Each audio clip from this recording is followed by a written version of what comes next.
right, Twitch, and make sure YouTube be run live.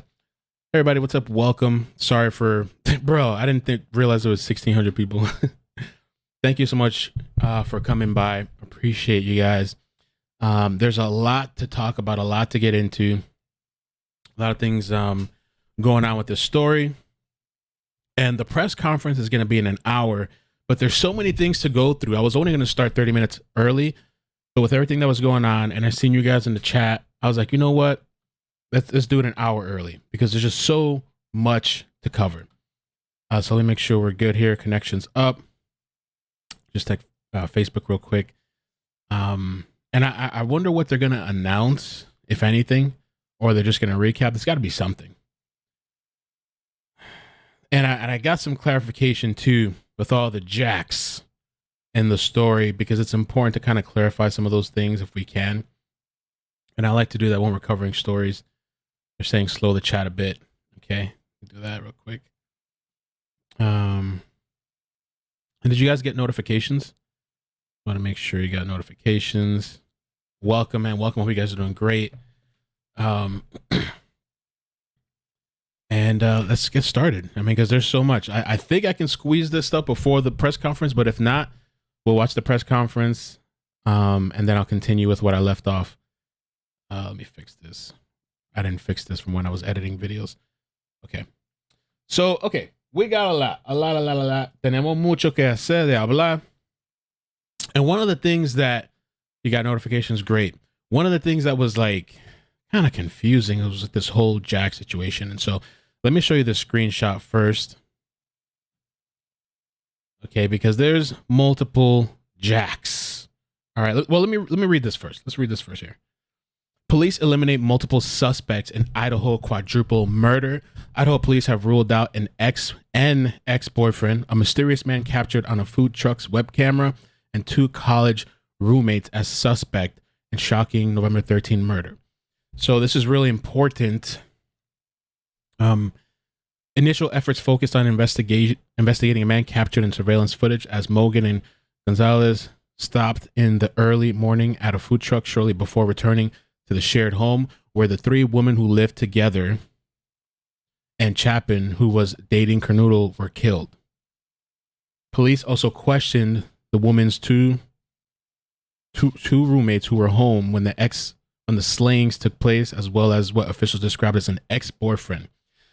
So let's talk about it here for a second. People that have been ruled out, or at least at the moment in time ruled out, the ex-boyfriend, the mysterious white hoodie guy at the food truck, and the roommates, because a lot of people were kind of looking at the roommates. And so the character list is kind of important to kind of understand. I'll probably bring this up a few times during the live stream for reference. So if you get confused, I get confused because I was confused. I still have to keep looking at this. I even printed the same thing. I printed it out just so I can, like, if I have to look at it and I don't want to pull up the screen. So Jack S., I'm going to leave his last name out. He's the alleged guy with the white hoodie guy at the food truck. Police have spoken to him. They know who he is. And so at the time, they said he's not a suspect. Okay. Jack D., which is all over. I've seen his face. I've seen his social media, all this stuff on Facebook or TikTok or wherever else that's Kaylee's ex, amicable boyfriend. And we have to get into more details with the ex, because I believe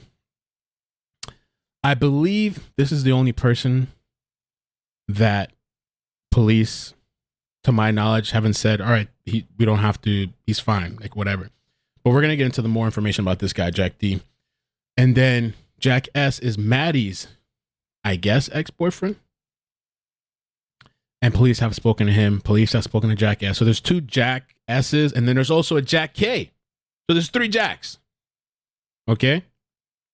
So the Jack K is the fraternity brother of Ethan, not really relevant other than clearing up who the 75 different Jacks are created, and created a GoFundMe on behalf of the Sigma to benefit Ethan's family. So this is the GoFundMe here. I think it's really important because there really is a lot of Jacks. I guess all these people over there just calling their kids Jack. And so I think there was confusion on Reddit, confusion on the internet. I was confused. And so there's multiple Jacks. Now, police have said what? Police have said did not have any involvement at the time. Okay, police did not have any involvement at the time. Jack S is cleared out. The two roommates, Jack S, Maddie's boyfriend. So Maddie's boyfriend, which, she's deceased. This guy's in Boise. He was. Oh, let me open up I typed it in my notes here. I called Jake Jack again. Yeah, you guys are gonna have to excuse me. So Jake, Maddie's boyfriend or ex, he was in Boise, 5.5 hours away, and I believe it's like verified. And this is the one I believe too. Let me show you the screenshot. I have a whole bunch of stuff going on here, but this screenshot. So they didn't say specifically which of the deceased's exes or boyfriends, but it said here, update, Moscow Police Department has told Idaho Tribune reporters that the individual seen in the above street camera footage is not the ex-boyfriend of one of the deceased, because people thought the white hoodie guy was the ex, and who, with all the Jacks, you know what I'm saying? But they also said here at the bottom, Moscow PD interviewed ex-boyfriend and he has been cleared. Now, they didn't say which, but I believe they're referencing Maddie's ex or boyfriend or whatever. Now, Jack D, family did stand up for him and say, so Kaylee's parents, we're going to watch the interview. Oh, sorry. Okay. So Jack D, Kaylee ex-boyfriend, parents of Kaylee say 1000% stand by him. Kaylee mother said in Fox News interview that Kaylee was being a brat by saying breakup. That's why there's kind of like a confusion, because they weren't really broken up and they were going to get married and have kids. Maybe I shouldn't read this. Blah, blah, blah. Okay, we're going to listen to it though. Kaylee gets a new job in Austin, Texas. So she was supposed to be leaving and has a solo month long backpacking trip to Europe in January planned. Certainly paints a different picture to me than marriage with kids with Jack. Jack lives in Moscow and attends U of I, University of Idaho. Between the two girls, they called 10 times, which we're going to get into the calls as well, which is weird. Why are they calling? So I believe the Jack that was being called 10 times between Kaylee and Maddie is they're referring to the Jack D, Kaylee's ex or boyfriend or whatever, whatever situation you want to say, depending on who's saying it, right? So all right, let's do this. There's more we got to show here still with this. Let's talk about Kaylee's ex-boyfriend before I play the family's interview. And thank you guys so much for being here. I appreciate it. If you guys could hit like, I'd appreciate it. Really helps out with the stream and the algorithm. That's all I'm asking for. If you could hit like and subscribe, appreciate that. So, seeking clarity on Kaylee's ex-boyfriend. Caveat, in posting this, I'm not intending to cast suspicion on this individual, but I want to be clear about what we currently know. Please let me know if I have anything wrong. And again, I'll say and reiterate it too. No witch hunts. Don't go and stalk these people. Don't go do all this kind of weird stuff that some of these people on the internet do, or even off the internet. We're just talking. That's why I'm leaving people's last names out, even though it's everywhere online. So Kaylee was in the process of moving to Texas. Kaylee broke up with her longtime boyfriend about 2 weeks before the murders. This is what I'm hearing. Kaylee called her ex 10 times immediately prior to the murders. Her ex was in Moscow the night of the murders. Her ex indicated that he missed the calls because he was sleeping. So those calls that were made between Kaylee and Maddie, they weren't answered. Her family does not suspect him, but he has not been publicly cleared by Ellie at this point. So the names, like I said in this reference list, which we're going to probably, who knows how many times we're going to have to come back. And I would have had a picture one, but some of these people are just, I don't know, we'll just leave them. But see, all these people here, Jack S, the white hoodie guy, Maddie's boyfriend ex, and Jack K, like these aren't, police have cleared out at least Jack S, Jake S, I'm calling him, I'm confusing him. Jack S, Jake S have been cleared, according to police for now. Jack Hay is just this fraternity guy that opened up the GoFundMe. And then the roommates. So let's do the interview.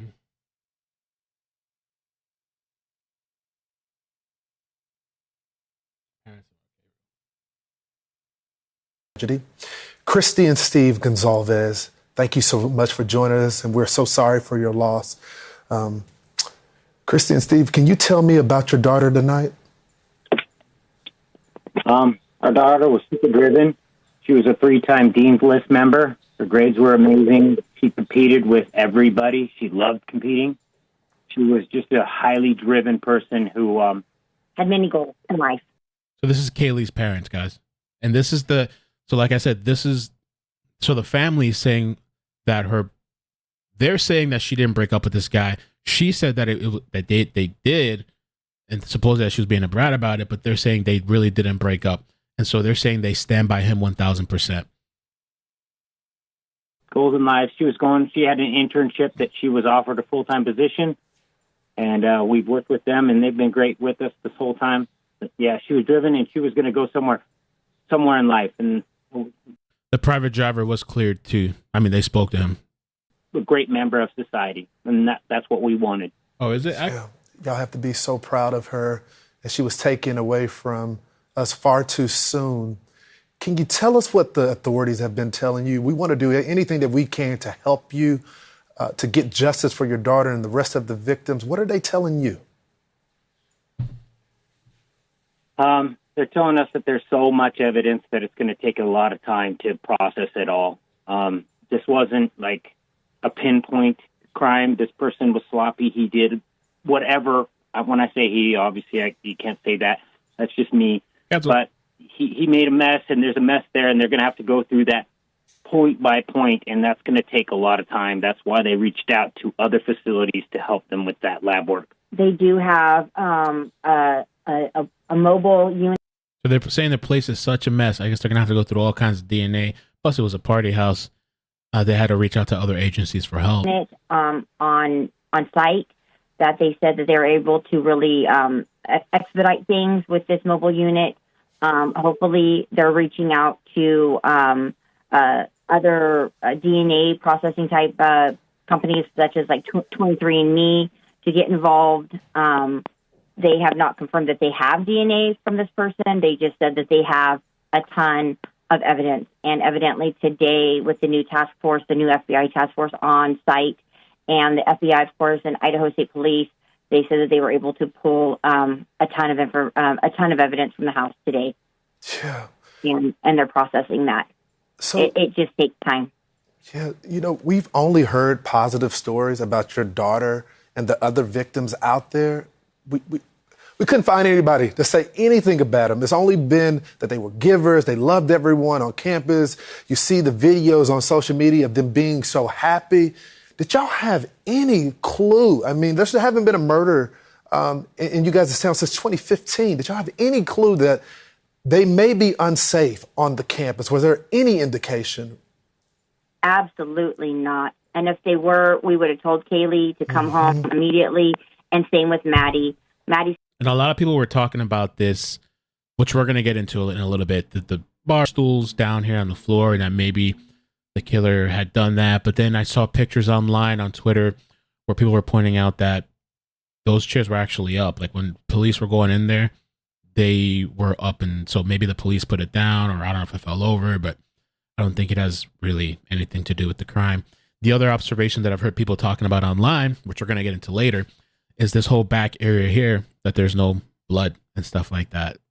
And there's another post too that I found that they said the front door when police got there was wide open, according to Court TV. These families are family. I know we're very close with them. They are not speaking out. They choose not to speak out, and they have asked us to please go ahead and speak on behalf of Maddie. They were best friends from little girls. She was part of our family. Kaylee was part of their family. And absolutely not. Our son went to that college. No, absolutely not. My daughter was aware of her environment. Very aware. She turned her camera on. She would film when she thought somebody was following her out of a mall parking lot or a grocery store. She was very aware that she was a pretty girl, and that, it could attract some problems. So she was alert. She was a streetwise child. She herself was a web sleuth, literally through and through.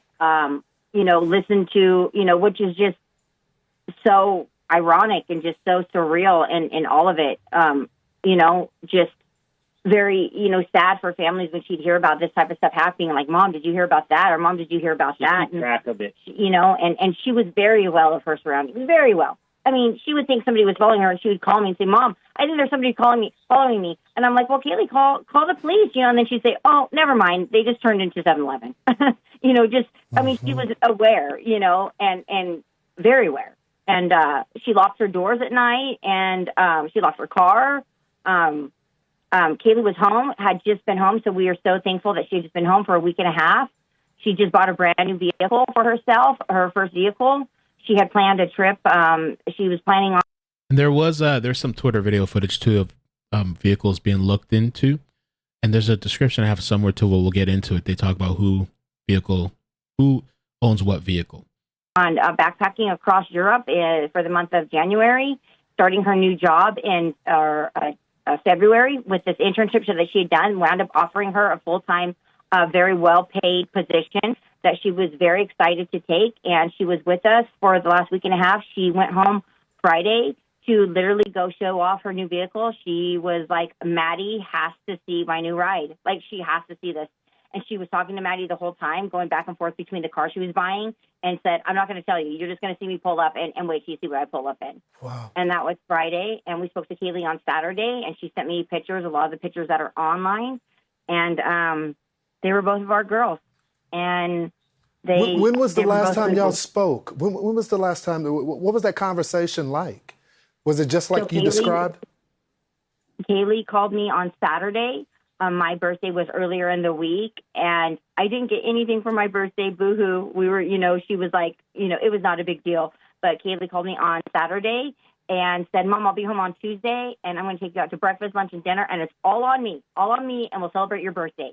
And I said, well, I don't know if I believe that, meaning she'd pay, but that sounds great, Kaylee. And I'll see you on Tuesday, honey. And then she sent me a couple pictures of her and Maddie, and that was on Saturday afternoon around 3. Have you had the opportunity to talk with any other victims' family members?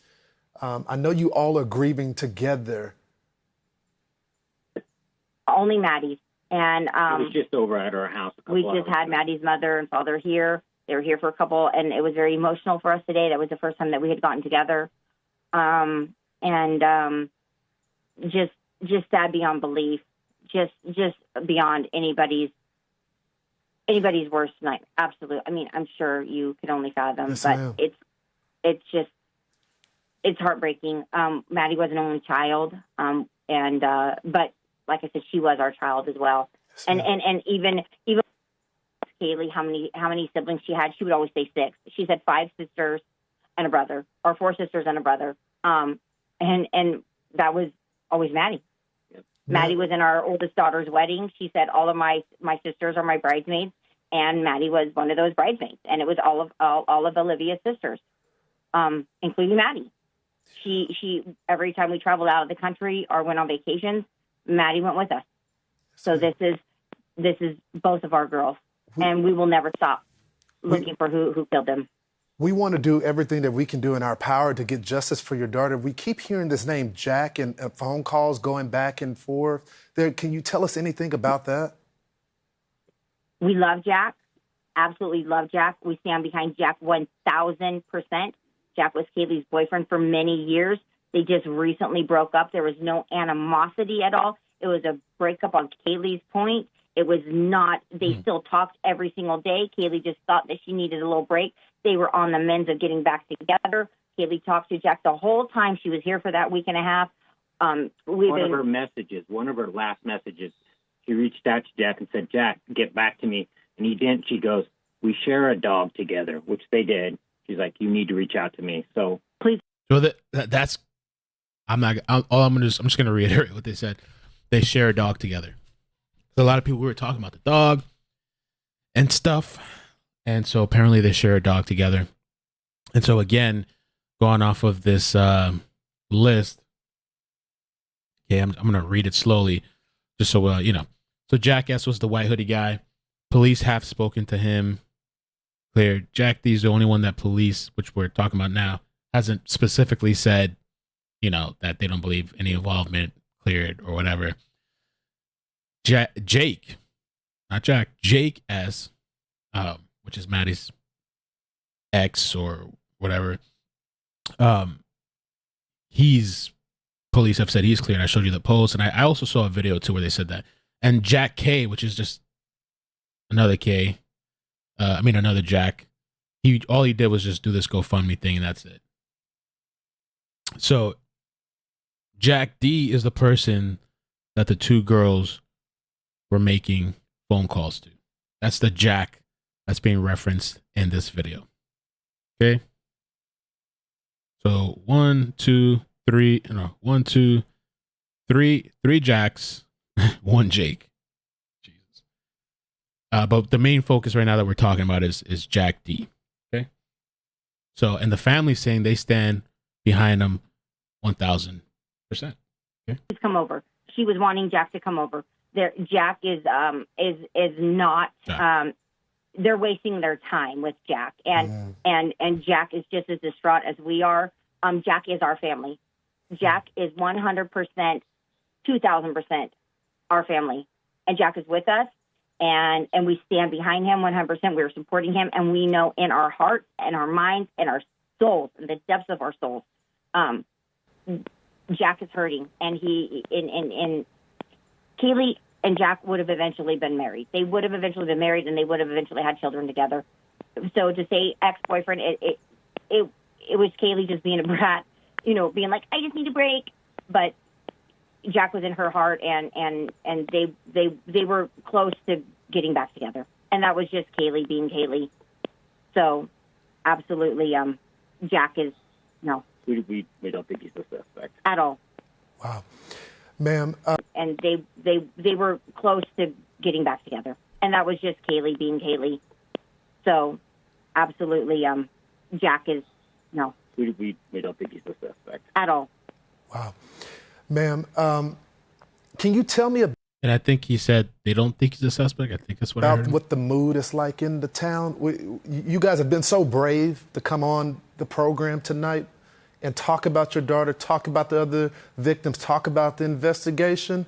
But a lot of people that weren't even, it was your daughter that was murdered. They are afraid to come on air because they feel like they could be next. Are you hearing the same thing in the town? I don't like the fear. I want to share my address and give it to you to share with them. I have no fear whatsoever of this individual. I almost welcome him to come to my house. This community has been amazing. Every day we wake up with more food than we can ever eat, donuts, things. People are giving. The whole community's crying. Everyone is hurting. Everyone feels the pain of this. That one shiny thing out of all of this is I've never realized how beautiful my community is and how much love there is there for people. We just have one bad person, and we have to find that guy. And, like my husband said, if he would like our address, we'd gladly give it to him. We'd love for him to show up. We're not running. I'm not hiding my stuff online. Ooh. It's there. You can look me up. Ooh. Christy and Steve, we continue we can't speak for those families. Yeah. We continue to support you guys, and we want to remember your daughter's legacy tonight. What can we do in this stage of the investigation to help our audiences? We'll put the tip number up, but what can we do right now to get you guys answers? I think we need to post this timeline because it's a small community. This is like 6,000, 7,000 people. We need to put a timeline out there where just random people can look there.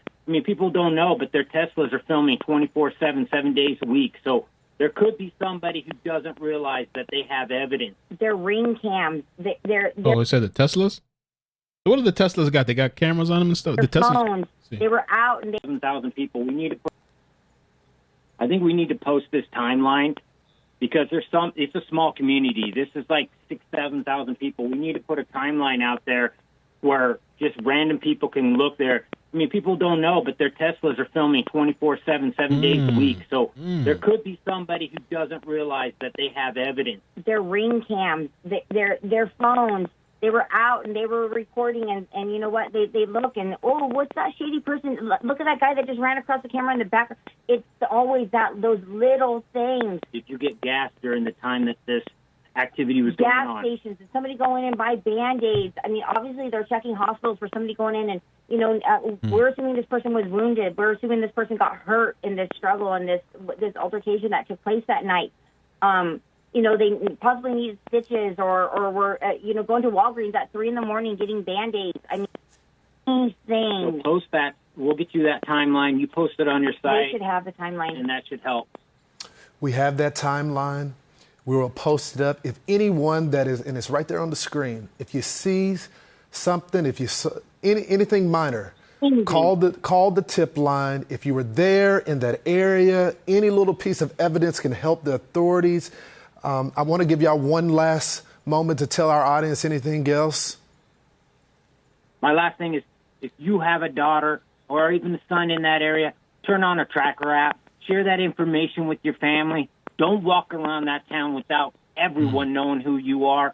That you have to protect yourself. We have somebody loose. I don't want to create a panic. I don't want to do anything like that. But we know what we know. There's somebody out there. He's a psycho, and your daughter needs to share her address with you. She might not like that, but that's what you do in times like this. That's right. Christy and Steve, before I let y'all go, because y'all have been talking with the investigators, what piece of information do y'all feel is most important that could break this case wide open? It's all digital information, phones pinging off of their residence, somebody's ring cams, and they're combing through that, and obviously physical evidence from the inside the house. If you have a router and you know you're within walking distance of this address, yes, this happened, turn that into the evidence. Don't make them go find it. You give it to them. Your neighbor, because if he had his phone in his pocket, those homes are so close, his phone was trying to connect to those internets as he's walking through. If he had his phone, we're just assuming it's a he, just let people, let the authorities know. My Wi-Fi is available to you. If you want to search, don't make it hard, don't make it difficult. Don't make search warrants have to be gotten and to search for this. Just say, hey, I'm Kaylee and Maddie's neighbor. Check my Wi-Fi, check my Spectrum account, my Verizon account, whatever. You could be the key. You really could be the key. Yeah. Christy, and I would think that the FBI is doing that, but it takes time, and if you volunteer it instantly. Yeah. Christy and Steve, you have been so kind, and you have poured your heart out to our audience, and we stand with you and the rest of the victims' families. Thank y'all, and we continue to pray for you guys. Thank you so much for joining me tonight. Thank you so much. Okay. So we got quite a bit still to go through, and we have about 30 minutes to the presser start, so don't worry. Keeping an eye on it right here. Okay, we're waiting. Got about less than 30 minutes. I also want to get some multiple backup streams in case they have bad audio. Last time I think they had some sort of issue or something, so I want to make sure we have some backup streams. Okay. So that's Jack D, which, they just went through the history, and they had been broken up for a little bit, but the family saying that that's just kind of how Kaylee is, and they were probably going to get back together, even though she was in the process of moving to Texas. So I wonder if he was going to go with her. Also, with the calls, I saw that somebody made a point in the chat to say maybe they were calling to give a clue, or maybe they were calling for an emergency. I don't know. Or maybe they were just calling to get him to come. I don't know. It is weird, the calls thing. And so she broke with her longtime boyfriend about 2 weeks before the murders. The family believes, stands by him. Her ex was in Moscow the night of the murders. Her ex indicated that he missed the calls because he was sleeping.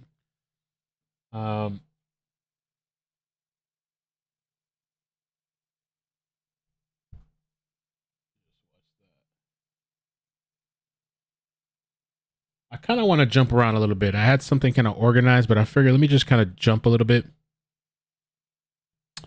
And let's do, we already know about the calls. I'll just mention it real briefly, but I wanted to talk about the animals thing. And I don't know if there's anything to it or not about animal mutilation, allegedly. But the calls real quick. So Kaylee's sister, Olivia, sat down Friday with Inside Edition and revealed her sibling initially placed 6 calls to a pal, which I don't know why she references it here as pal, but a pal named Jack between 2:26 and 2:44 a.m.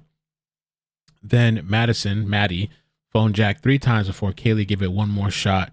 Jack apparently never answered. Okay. This whole thing now, I've seen this like floating around about some sort of animal mutilation type of thing. The Daily Mail did an article, and somebody here said possibly related to the murders. I live in Moscow and saw these 3 posts weeks prior to the murders. I've also heard people amongst our community complaining about mutilated animals. I don't know if this is true or not at all. You know what I'm saying? And this person here said, this sounds like clickbait, but it's not. Last night after 2 a.m., our neighbor's sweet little dog was skinned like a deer. No animal did this. Our neighbor, and this says October 22nd.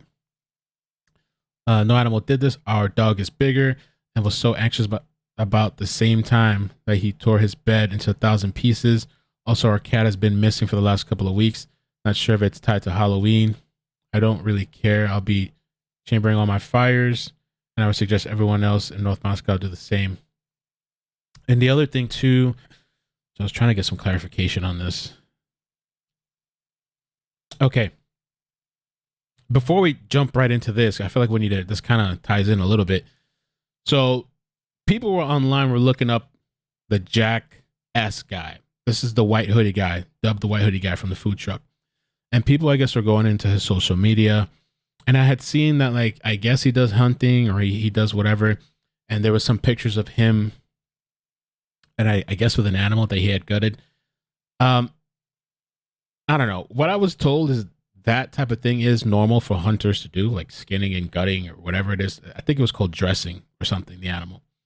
And police, again, have spoken to this guy. So I just wanted to, put that out there. On October 22nd, a man named Clint Hughes posted on Facebook that his neighbor's sweet little dog was skinned like a deer. No animal did this. The thing I think about this that's interesting, because I would have thought maybe this is a clout move, but this is before the murders. No animal did this. Our dog is bigger and was so anxious about the same time that he tore his bed up into 1,000 pieces. Also, our cat has been missing for the last couple of days. In a Facebook group, it was noted that the girls were last seen in public just under 2 miles away from the area where the dog was murdered. They also note that the 4 students were killed with a knife believed to have been a ramble blade, which may have also been used to skin the dog. I don't know. Daily Mail has attempted to contact Hughes for comment. The local sheriff's office is believed to be aware of the killing, although no official link to the murders have been made. Online sleuths have been credited for helping cops make breaks in multiple high-profile crimes, including Gabby Petito, which, yeah, it's true, at the hands of her boyfriend, Brian Laundrie. An expert cop also weighed in on the terrifying killing Saturday, saying that the victims may have been too shocked to cry out as they were stabbed to death, possibly too. And we heard multiple clips too where they were talking about if you're cut in, in that area or region, you might not even be able to really talk. This guy, Mark Furman. People aren't talking when they are focused on not dying. That doesn't disturb me too much. It's not TV. You might say something at first, but then you're focused on stopping the attack. Oh, this is the post right here. I'm glad they, questions have been raised about why there's 2 surviving female housemates didn't dial 911, but neither is being considered a suspect. And the whole thing with that is they're saying now we found out yesterday that the call was made from the roommate's cell phone, but it wasn't the roommates that called. And there's a couple of scenarios that are possible. Like, I don't know, maybe they had called. I don't even know what could make sense. I heard some people say I heard some speculation about they had a friend. Okay, one of the things I heard was that a friend came over or was supposed to come over, and they came and saw that, I guess, and maybe they called. I don't know why they would use the roommates. because I guess they're on the first level, so maybe they'd come through the door. And we're gonna get into the layout of the house too. That's a whole nother thing we got to talk about. I'm not really too sure how to make of it, or if if the roommates were shocked and so somebody else called. The whole unconscious thing too. Let me just cover that real quick. I hope I took the screenshot somewhere. Oh, I just took a note of it. Somebody left me a comment on Facebook. Okay. So Carrie, thank you for this comment on Facebook. As far as the unconscious person, because we were like, what does that mean? Or why, if somebody's dead and they're bleeding out, why would they dub it unconscious? That doesn't make sense. How does that person that called not know that this is like a murder?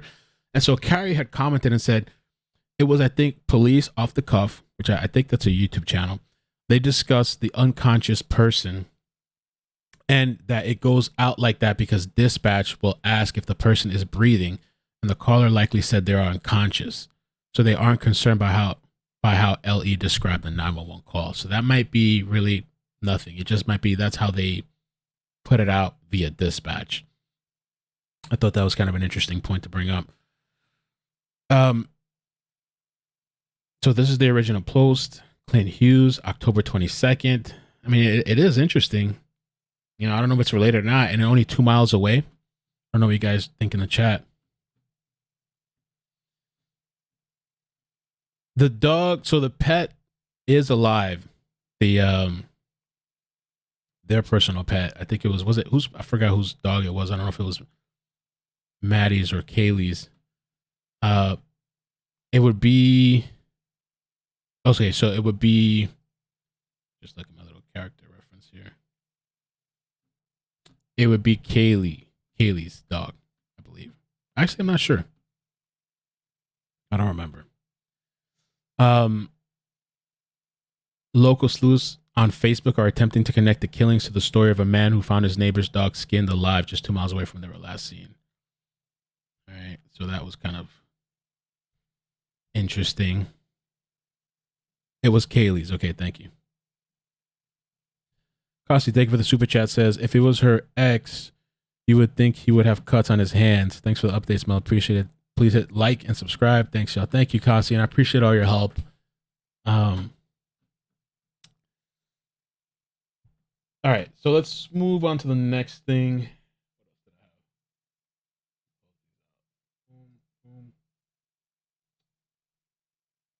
This is the prosecuting attorney, Bill Thompson. Shanley from Court TV posted this.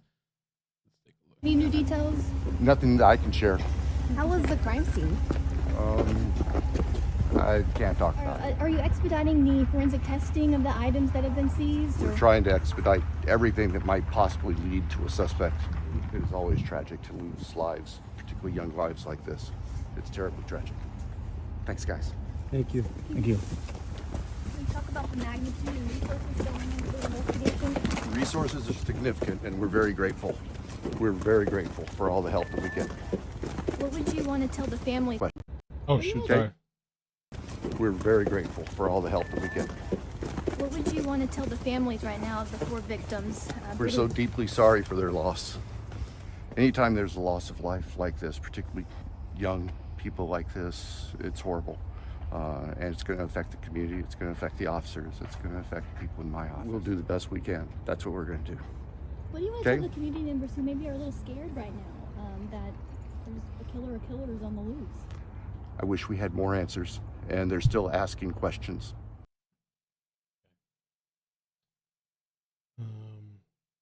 So let me just give you, I kind of showed it a little bit, but just heads up, graphic warning. You're going to see some blood. That so it says here, this was a post made by Quaker Lady on Twitter. This is Ethan, Kaylee, Xana, Madison murder, homicide investigators still searching for clues. This was posted on the 19th, yesterday. Is that bloody clothing behind them? 5 days seems a long time to find new evidence on scene, though. So I don't know if that is or not. Let me get myself out of the way here. Possibly, I don't know. And so people are just kind of like, I don't know, they feel like it's messy, they need help, which I think they do have help now. But I don't know. I don't know if that's that or what. It's kind of an interesting find.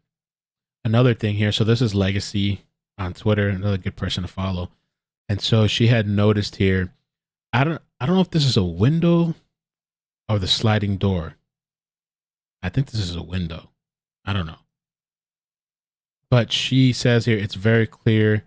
I see a very clear handprint in the window. And so it looks like maybe they were dusting.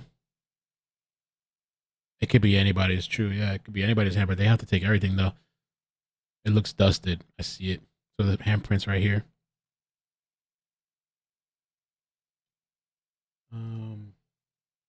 Oh, this was drone footage. This is where I think it kind of comes into the floor planning type of thing. So this guy, the Inquisitor, I'm gonna put his link in the description. I'm just gonna play some of it.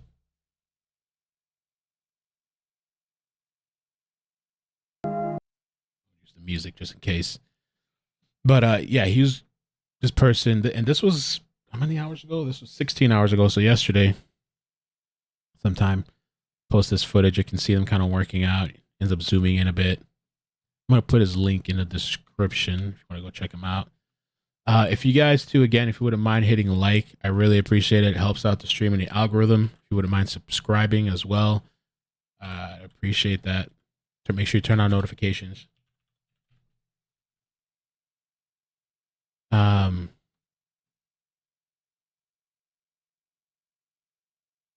kind of see them just, they're working and packing stuff.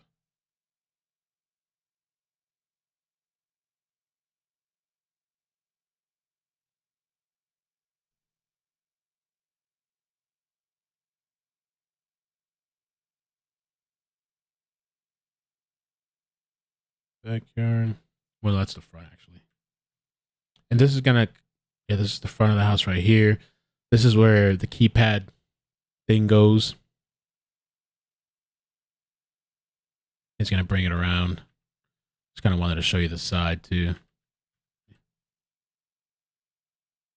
First, second, third level, I guess, right there, right? Yeah, the balcony right there. He's gonna go around the side too. Zoom out.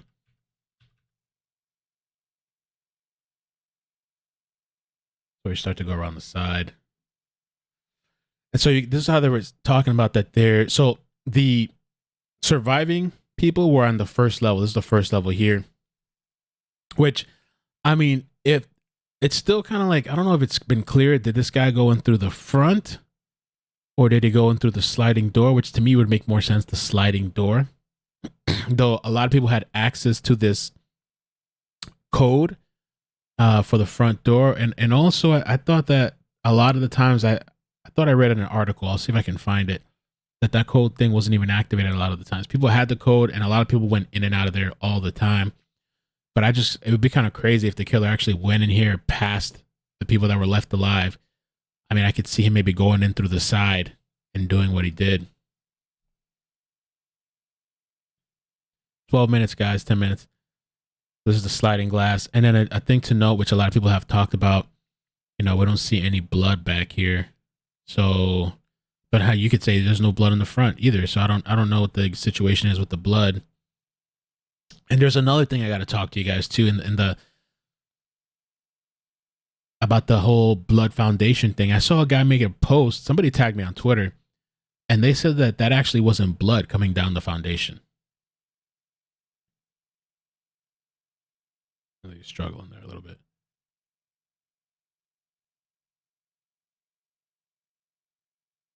So when you go in here, I think it's the kitchen. There's a room here off to the side, and then another room off to the right side, and then the stairs take you up to the top level. I think what I want to do is show you the map layout.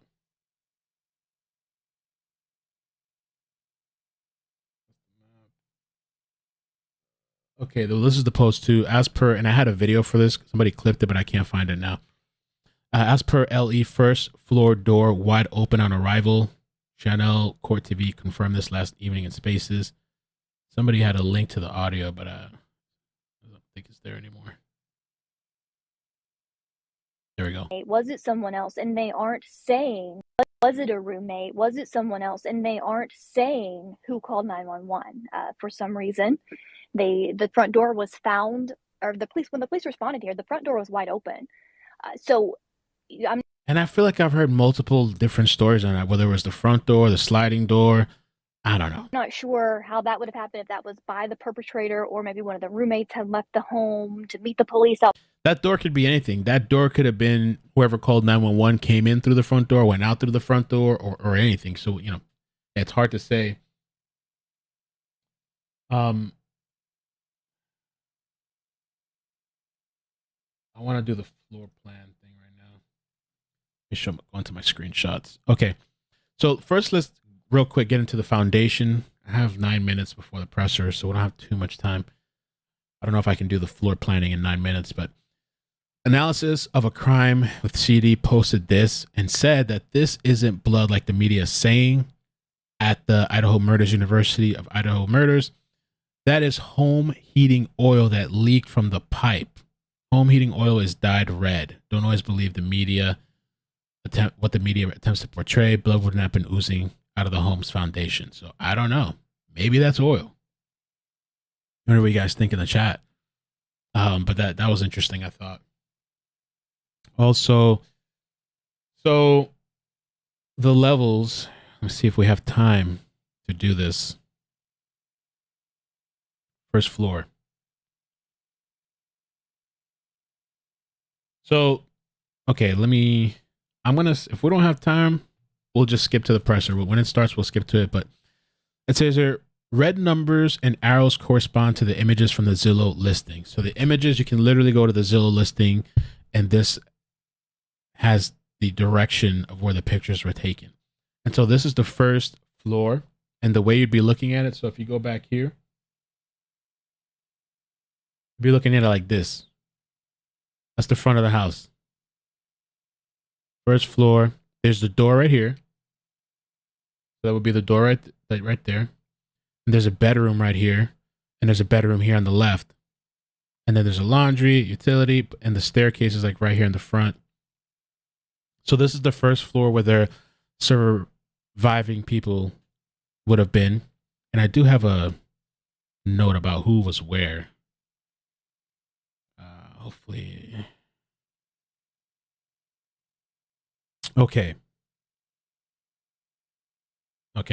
So the surviving people were on the first floor. The second floor. Pull that up here.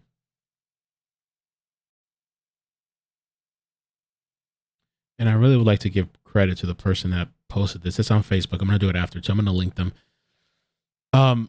So the second floor, you see here the sliding door. So if you go around to the side of the house, okay.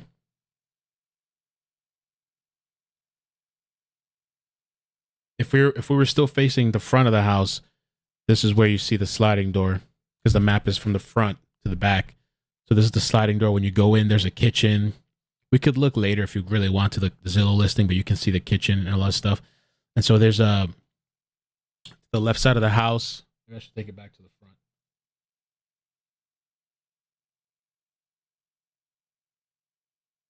Okay. So to the left side on the second floor is bedroom 3. And so bedroom 3, bedroom 4 on the second floor is Xana's room, also the location of the external wall sleeping. So this bedroom, 4, I believe 3 could be vacant. We don't know who 3 belongs to, but bedroom 4 would have been Xana. And I lost all my stuff here. Xana Kernodle and her Ethan. Xana Kernodle and Ethan would have been in bedroom 4. Okay. We believe maybe, I don't know who would have been in the third bedroom, who that belongs to. So that third bedroom is right by the sliding door. And this would be like the area where we see, I guess, the oil or blood, however you want to look at it. So the sliding door and then the bedroom's right there. Over here. So this right here, that part right here would be, well, it'd actually be right here. Bedroom 4 would be right, I think, around here in this area here, because this is the kitchen. Sliding door, kitchen, bedroom, which would be right over the first floor area. And so there's a staircase right here that goes up. There's a staircase here that goes, I guess, down. And then the third floor.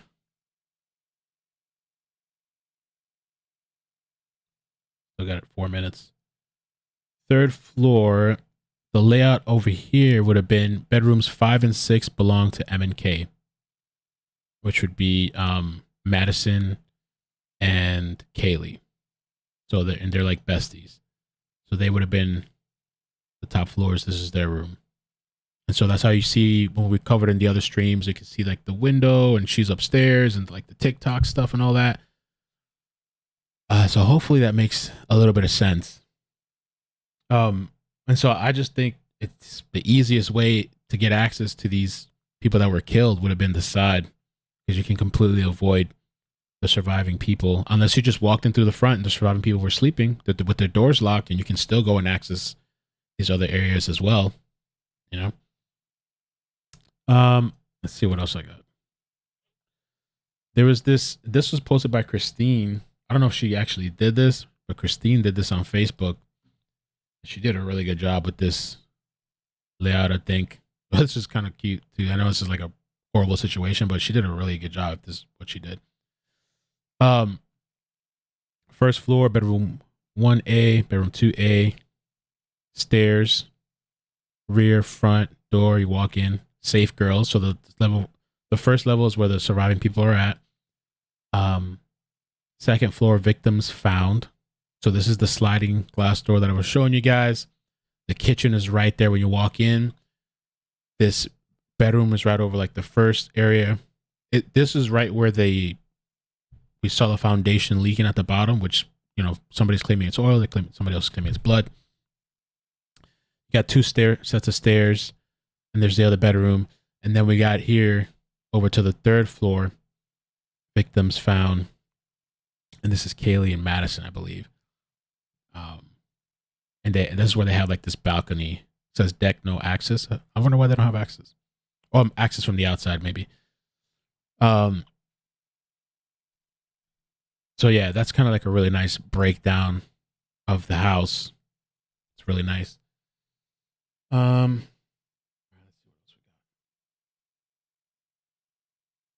Okay, we got 2 minutes, so let me just go ahead and pull it up. What I want to do too is I want to look up. There we go. I think this is going to work actually. I think they got good audio. I'm going to pull up some backup streams in case things go left.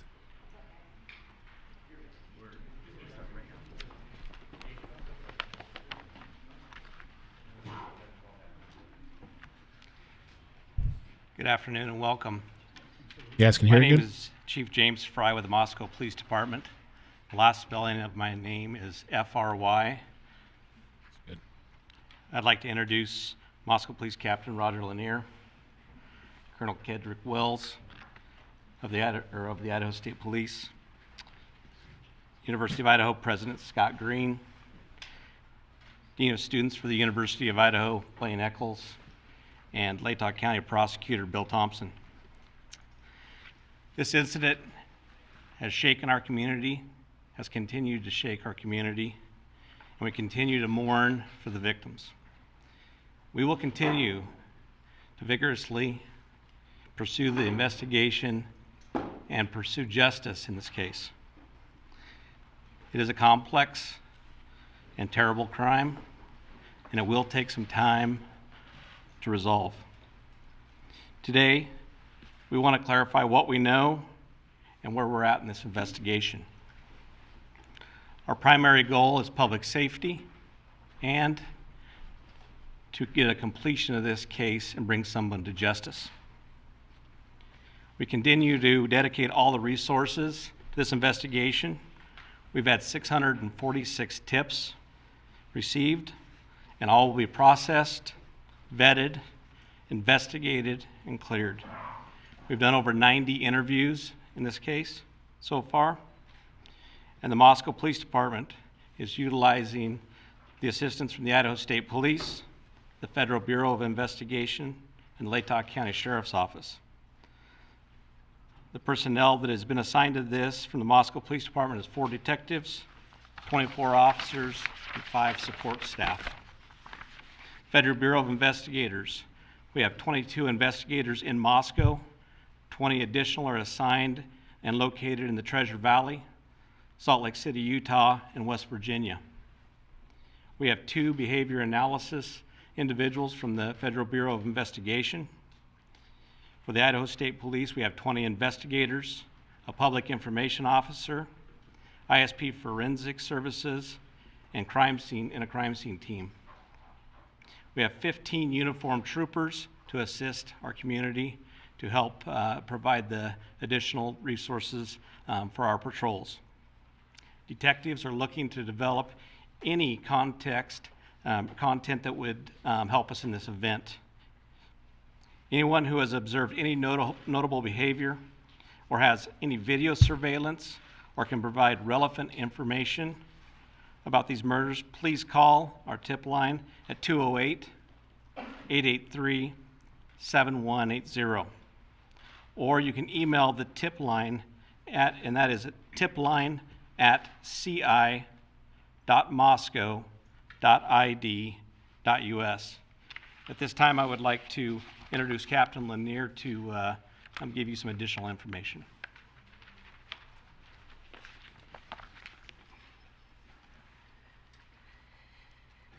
Good afternoon. My name is Roger Lanier. I'm a captain over the Operations Division for the Moscow Police Department. My last name is spelled Lanier. I just want to first state that this tragic murder has shaken the community. It's been very hard for members of the community, and it's been equally difficult for our officers and for the investigators. We will continue to put all of our resources towards investigating and bringing this to a resolution. Here's what we've determined so far. On the evening of November 12th, Kaylee Goncalves and Madison Mogen were at a local bar and were later at a food truck in downtown Moscow. They arrived home at approximately 1:45 a.m. on the morning of November 13th.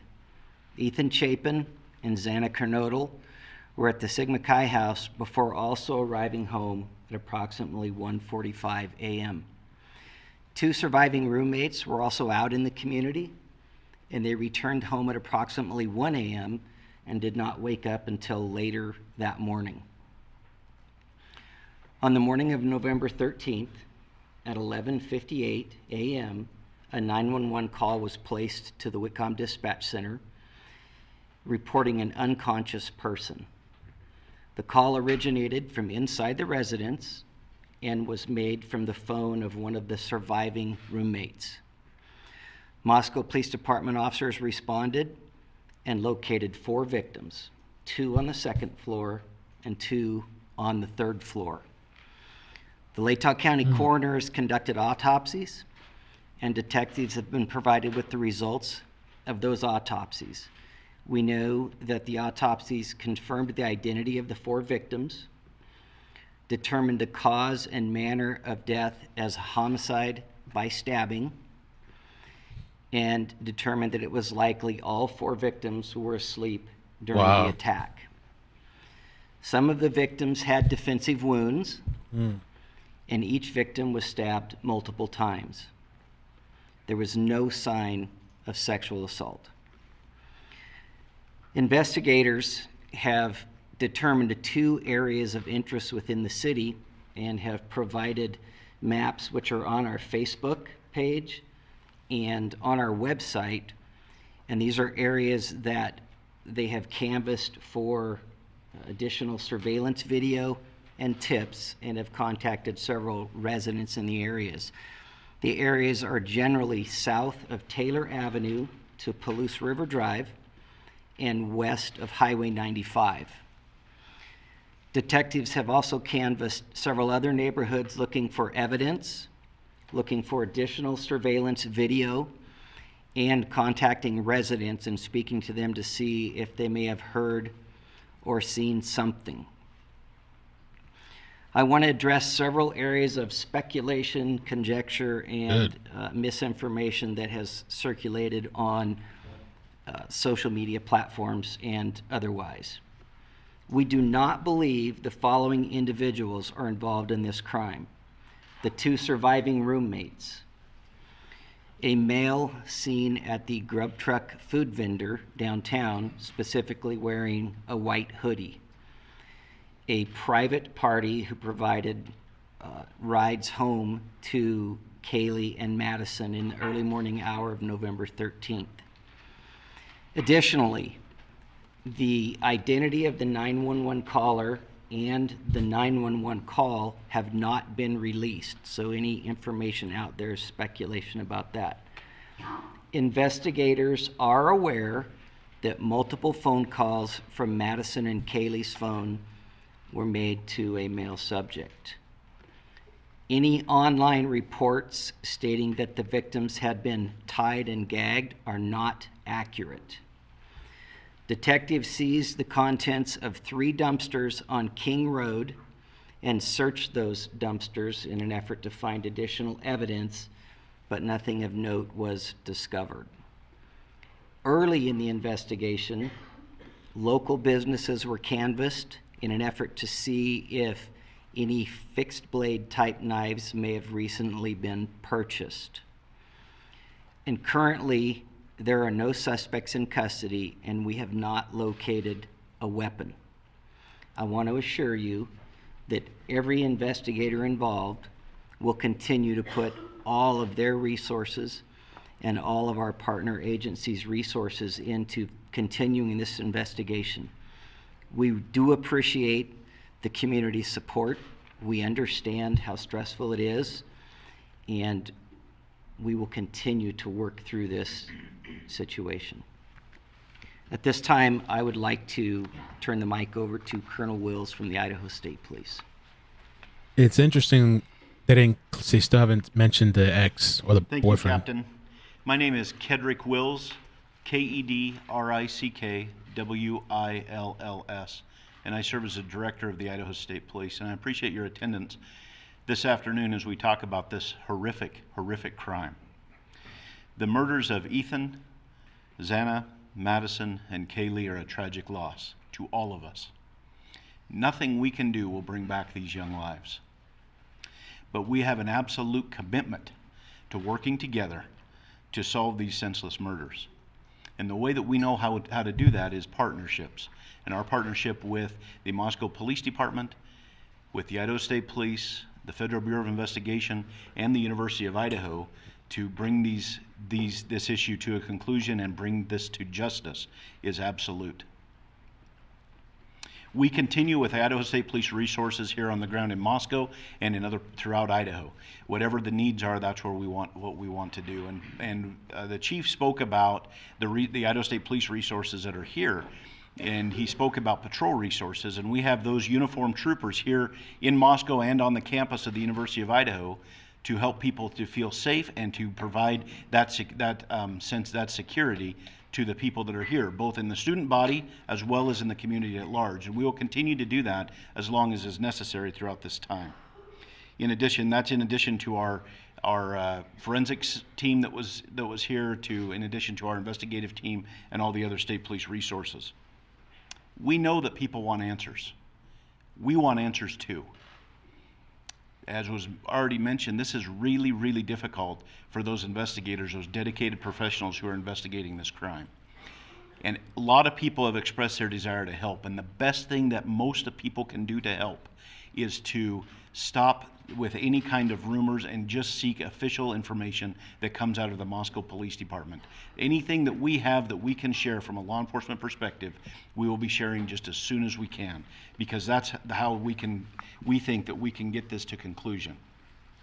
Please, please rely on official sources of information, and please be patient. I understand that everybody wishes that this was solved already, but these things take time. It takes time to work through. You heard the stats of all the tips and everything, the interviews and everything that's been done. This takes time for our investigators to work through. So please be patient as we work through this investigation. We owe this to these young kids, to these young adults. We owe it to them. And we are absolutely dedicated to make sure that that happens. Thank you. At this time, I'd like to introduce the University of Idaho President, President Scott Green. Scott Green, President, University of Idaho. Last name spelled Green, like the color. First, we continue to extend our heartfelt condolences to the families and friends of the victims.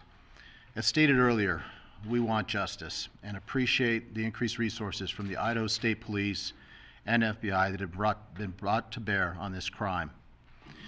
We fully appreciate and share the frustration of our students, employees, parents, and community members who continue to push for answers.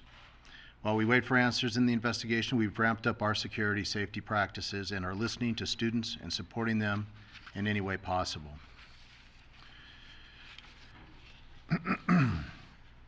The University of Idaho's primary focus now is on supporting our students and working to meet their varied needs. The police continue to inform us that they believe this was a targeted attack, but we recognize this is not good enough for some of our students who will want to complete their semester remotely until the person who committed the crime is in custody. We are also hearing that some students want to be back on campus and in Moscow because they gain comfort from the structure of classes and being with their friends and professors. All reactions and feelings are valid, and we all process these tragedies differently. We're asking instructors to plan for both sets of students as we finish the semester. We will be communicating decisions early this week so that families can discuss and plan their individual response over the Thanksgiving break. We learned a lot during COVID, and we have many course delivery options our faculty can deploy to meet student needs. Student and employee safety remain our priority. We have increased security patrols on campus since we were notified of this off-campus incident. We have also benefited from increased Idaho State Police presence on our campus, which we are grateful for. They have been a very visible force, and they will continue this dedicated presence on our campus into the foreseeable future. Importantly, they have also assigned resources to the community since this crime occurred off campus. In addition to the campus-wide precautions being taken, we offer the following safety and security features in our residence halls. We will continue our Safe Walk, available 24 hours a day, 7 days a week. All residence halls are locked 24 hours a day and only accessible by students that live in the building. All guests must be accompanied by a resident of the building. Each residential community has a dedicated resident assistant staff and a live-in full-time resident director to help ensure a safe environment. Every evening, there are resident assistants that are on duty to perform safety and security rounds in their area, including during fall break. Housing and Resident Life always has at least 2 full-time staff members that are on call to provide support and emergency response 24 hours a day, including over the fall break. And our Learning Center Information Desk Living and Learning Center Information Desk is open 24 hours a day and will be open all of fall break for our students' needs. While we certainly hope there is a swift closure with the arrest of whoever is responsible for this crime, we must also be prepared for all the possibilities, including a lengthy investigation. We must balance safety concerns and the need to grieve, along with the long-term needs of our students and our employees. We're making security our top priority. We are also planning for the very real possibility that some students aren't comfortable returning to campus. We will do our best to meet the needs of all students. Our faculty is working hard over the break to consider alternative delivery methods. We will also continue making counseling services available for all our students and employees as we process our grief. The care and concern for our Avondale family is our primary role, and we take that very seriously. We are a Avondale family, and nothing means more to us than family. And I'd also like to just thank all those for the great outpouring of support we've received from the nation. It's been incredible time and all those who stand in solidarity with us, just know it means a great deal to us. Thank you.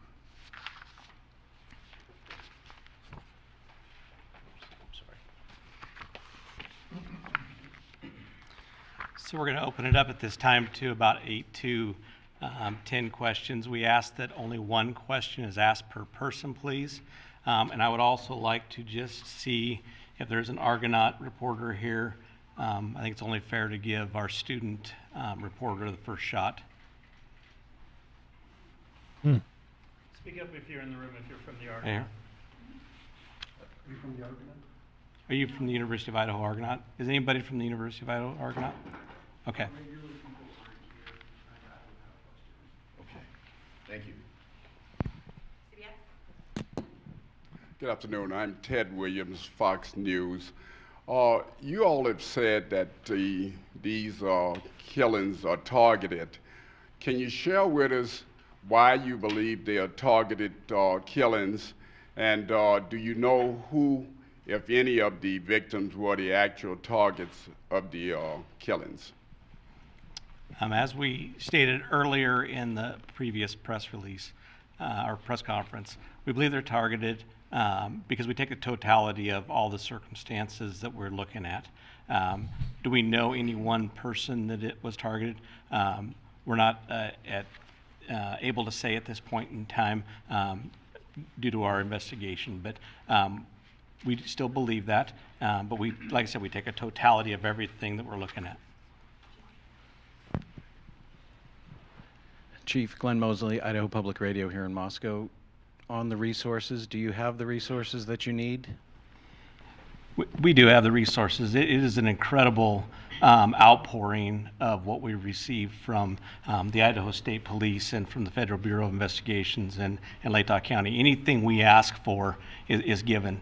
So at any time, if we need additional, all I have to do is call the colonel, and he will provide that. He's already guaranteed me that, and I know the FBI has said the same thing. Hi, Emma Epperly from the Spokesman Review. I know you've said you're not going to release who the 911 caller was, but was the killer the 911 caller? I will tell you no. Oh, that's good to know.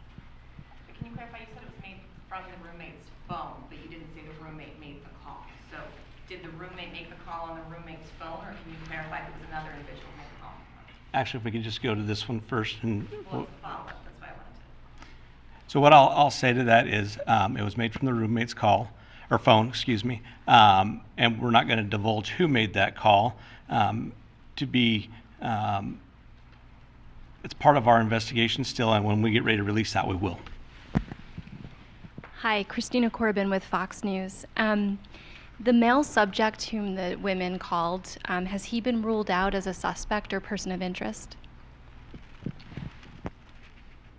Everything that we have taken from those calls, we have followed up on, we've cleared, and we believe that there's no connection there. With the calls. Gotti Schwartz, NBC News. Just following up on the 911 call, you said that you don't believe that's the killer. Can you conclusively rule out the person that called 911 from inside the home as a suspect in this case? Can you go ahead and just ask that one more time, please? The person that was inside the home that called 911 that was not one of the roommates. Can you conclusively rule that person out as a suspect at this point? I don't think I said that it wasn't one of the roommates. I said that it was used with the roommate's phone. I believe somebody asked if that was the killer, and you said no. No, that's correct. Was there someone there other than the two roommates when police responded to the home? So will you clarify that for me? You're not confirming a roommate called 911, but they used the roommate's phone. So was there someone else at the home other than those two roommates? There was other friends that had arrived at the location. How many? Everybody made the call. Honestly, I'm not quite sure at this time, to be quite honest. Do you guys have any idea if the killer's still within the community, or are you looking outside the community for the killer in terms of their physical location? We are looking everywhere that evidence would lead us. I can't say if the person's here. I can't say what community the person's in. We're utilizing every resource we can to make that location of that individual. And part of that is the safety of our community is paramount, and that's why we brought in the resource that we brought in to keep our community as safe as we can. Being so close to the border, does that make it kind of automatically an interstate investigation? Can you comment on that? I cannot comment on that. I'm not even aware. Like if you look in Washington at all, I guess, for... We're looking everywhere. I'm going to take 2 more questions. Do you still believe this attack was done by one perpetrator? And if so, how does one individual kill 4 people at night and not wake up the other 2 roommates? Our investigation will continue to look at all avenues of that investigation. I cannot disclose any of that information. I don't even know that information at this point in time, and that's why we're continuing to investigate. So you don't know how this happened without the other 2 roommates hearing it or waking up or noticing? We do not. One more question. Hi, Angela Palermo, Idaho Statesman. In the press release yesterday, you confirmed that the victims were found on the 2nd and 3rd floors of the home. Can you say which of the victims were found where? I'm not going to go ahead and disclose that information. They were found on the 2nd and 3rd floor, and that's as far as we're going to go with that part of the investigation too, because all those key pieces do come to play later. So we do thank you. We thank you for meeting with us. We thank you for helping get information out, and I can assure you we will continue to work hard. We will continue to do everything we can to solve this. So thank you. Is this related to any animal mutilation? Person will strike again. Come on, some more questions. Oh, that's it? Yeah. The animal mutilation question was good. And they related to any other thing. Damn, man.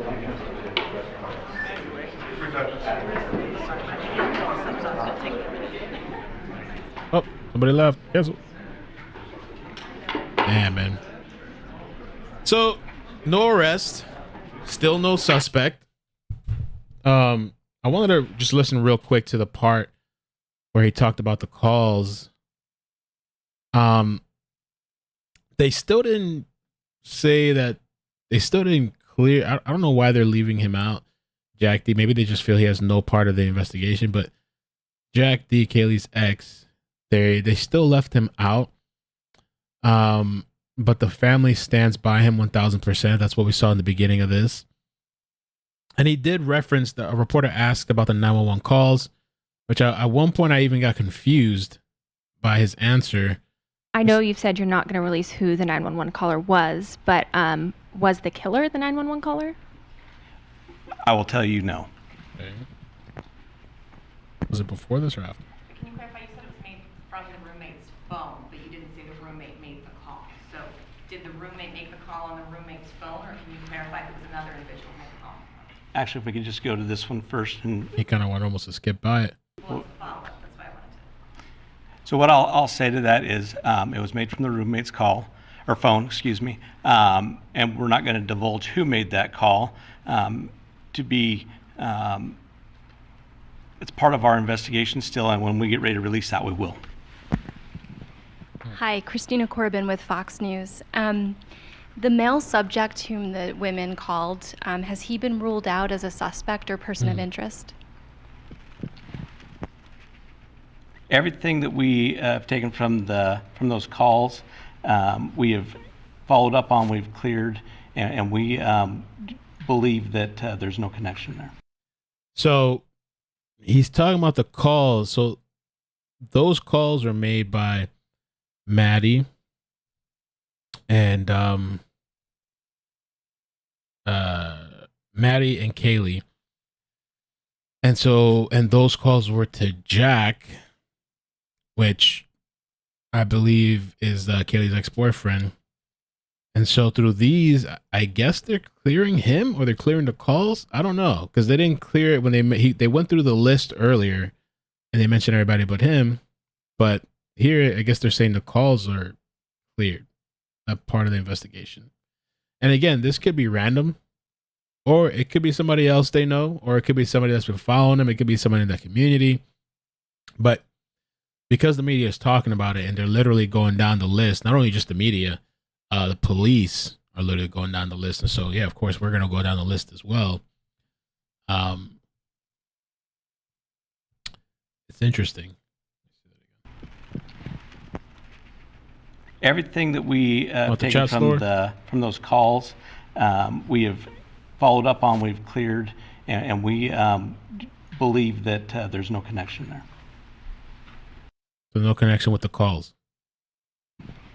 Hi, Christina Corbin with Fox News. The male subject whom the women called, has he been ruled out as a suspect or person of interest?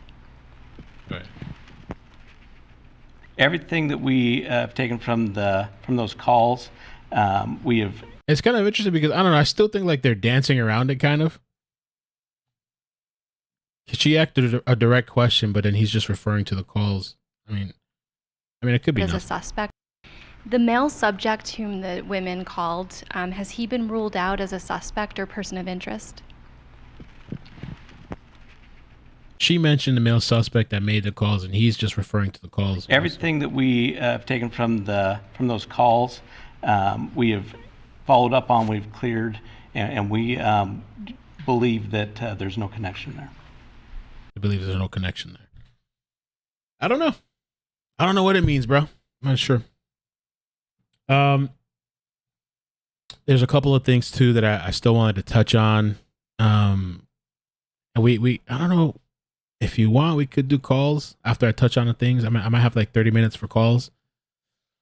The line is, thank you for the super chat, says maybe those calls were for help. It could have been for help. It could have been before anything, and maybe they wanted him to come over and he wouldn't come over. It could be anything. People sometimes call their loved ones when they're in danger. Tracy3, thank you so much for the super chat, says, I think they had an idea who it is. Neither boyfriends was cleared. Well, there is one guy that was cleared. We covered that earlier. The only person left out of the known list that we have, could be anybody, but out of the known list, the reporters are talking about is people in general is Jack D. And I'm not putting people's last names out there or anything like that. And please don't do that in the chat. And this is, please don't do any kind of winch hunt or any weird stuff. Let me get the other super chats. Gypsy, thank you so much, says LE did say roommates didn't call. So that's what I'm confused about. I really heard him say, I've heard multiple reports say that a friend is the one that made the 911 call. Now we're hearing in this press conference that multiple friends had showed up, I guess. They didn't know how many. And so if they're saying a friend called 911 and that somebody used the roommate's phone, it wasn't the roommates, that tells me that it's somebody else. Or that I don't know. For some reason, they're being very protective. I understand of that information. Mo, thank you for the super chat. Says some info only the killer would know and cannot be released. Please be patient. No, we don't want to be patient. Marcy, thank you for the super chat. Says thanks, Mo, for your coverage. Thank you, appreciate that. And the Beamer Skid, thank you so much for the super chat. And Kasi, I got you ready. Thanks. All right. Kind of want to show this clip. This was posted by Noah. Right now in Moscow, I've been saying Moscow, and somebody messaged me and said it's Moscow. I just watched the two investigators walk all around the backyard of the house. Interesting, where the 4 University of Idaho students were killed 1 week ago. They took a lap around a nearby apartment complex, walked down the police tape to the fence, and made a phone call.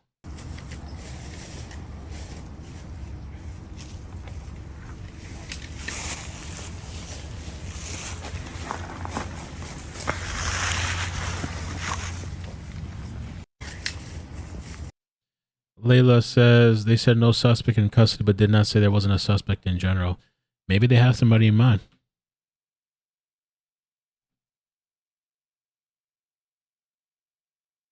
This was from Chanley from Court TV. Right now at the crime scene, the lead detective appears to be showing other investigators the home for the first time, trying to confirm the agency, possibly FBI. They started back and they've been inside more than an hour and a half. Let me just get myself out of the way.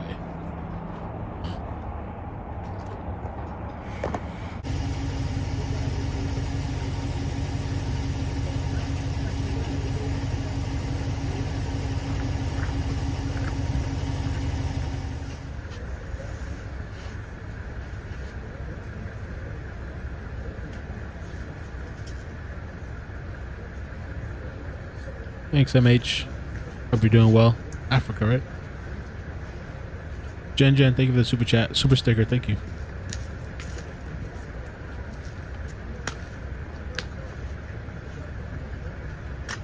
Oh yeah, see, look, the master putting on too.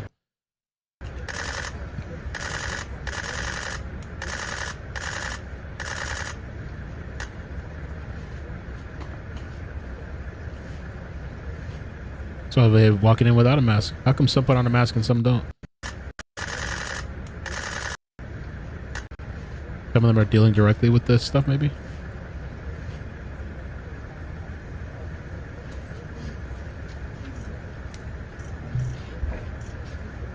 Bill, do you have any suspects for the case yet? This is the leading prosecutor, I think.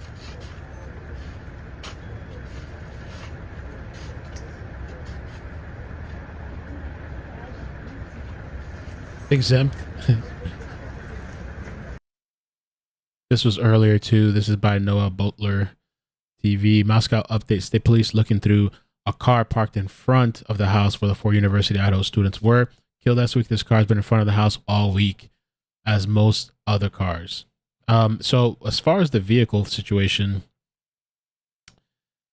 I had something somewhere. Hopefully I can find it. Here we go. Cars. And so, oh, and it's right under this post. Jennifer on Twitter posted under this and said, Madison's car, white one. Kaylee's car, Range Rover. So Madison's car, white car. Kaylee's car, Range Rover. Xana's car, blue Honda. Dylan, roommate, Jeep. I'm saying a Jeep. I don't know if the black SUV is other roommates or Ethan's. So again, it says Madison's car is the white one. Kaylee's car is a Range Rover. Xana's car is a blue Honda.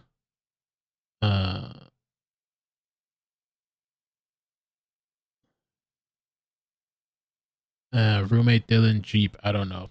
Okay. So I had that screenshot as well from Twitter. See what else we got. We got that. We covered the blood. Okay. Somebody asked in the chat about the calls. I'll go over this briefly again.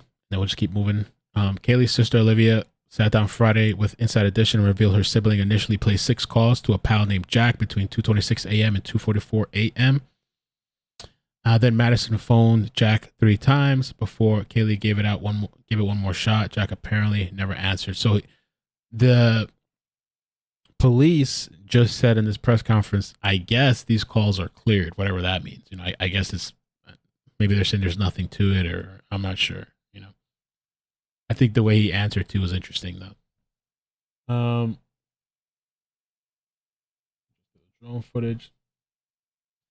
Drone footage of the house appears to be no blood, just trail leading in and out of the sliding glass doors. Second floor patio. Fast forward to around 9 minutes in. Also take notice the chairs are knocked over, which I think the chair thing was kind of like debunked. You are right, as they weren't there before. So I just looks like those chairs are so you can't come through the slider. But like this wasn't anything I believe done by the killer. This was just law enforcement. Yes, you are correct. Pretty sure they were placed by law enforcement. They weren't there in one of the first media released pictures. So this is not something I don't believe like the killer did or anything like that. Some people were talking about that. And we talked about the floor planning. I can go over the floor planning again briefly. And they say this is blood, but somebody else said this is actually oil. So, I don't know. Big shout out to Kristen on Facebook that has this floor plan. And she also did the coloring in too. Kristen, thank you so much. Beautifully well done. I think there's some things to go over here. And so this is where they talk about, and we can go over this again kind of briefly because people were wondering again about the floors and stuff. So I showed this earlier.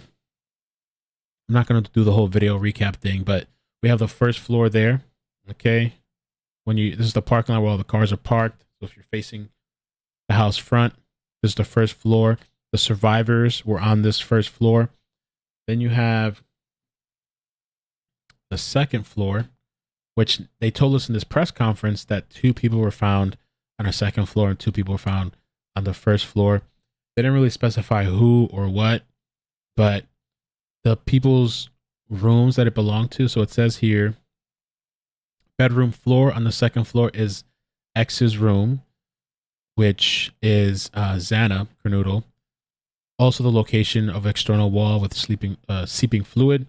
So Xana, I believe, and the boyfriend would have been in bedroom 4 here. This is the sliding glass door that you see on the side of the house where police officers are walking in and out. This is also the drone footage. So I believe this is Xana's room, and then also probably the boyfriend Ethan was probably there.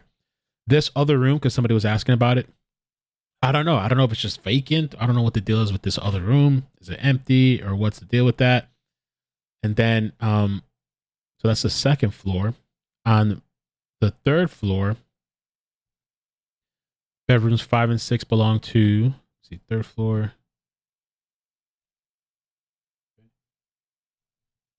So that would be for Madison and Kaylee, or Maddie and Kaylee. These are the 2 bedrooms up here. You would go up. There's the balcony on the side, third floor. That's kind of like the layout. Covered that a couple times. There's Rose. Rose had a really good picture too. I like this picture that kind of gives a. Well, she took this from Daily Mail, but it gives a good picture of the side of the house for people to get an idea. The second and third floor, they would be going up. You know, I don't know if they went through the sliding door, but possible, or went in or out of the sliding door. This is the balcony. This is where the victims are found deceased. This is the first floor area, and the cars are out in front.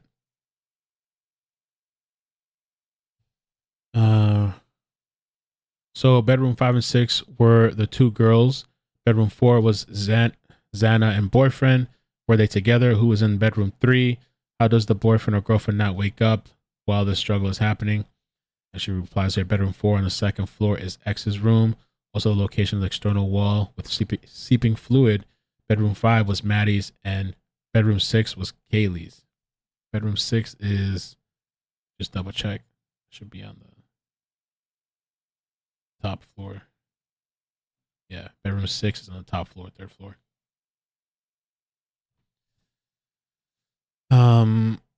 Xana was with her boyfriend, and she did have defensive wounds, indicating she fought back.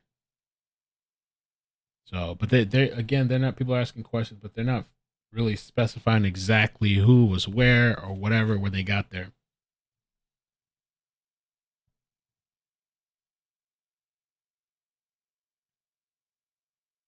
This is the nice picture Kristen posted. The Zillow listing, which we can do.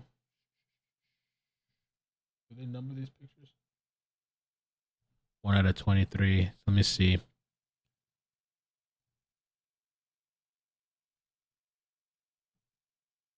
One out of 23. Okay. So just to get you guys, I can do this kind of back to back. So we'll do this so you can get an idea. So when you're looking at these red indicators are the pictures that were taken on Zillow. Like whoever did this did an amazing job, seriously. And so what you're seeing here is the image 1, I guess. This would be the entrance of the sliding door when you come in. The sliding door on the second floor. Image 2 would be, okay. So you see like the banister here? This is the staircase right here. And so image 2 is the second floor, and it's a picture looking into the living room area. Living room.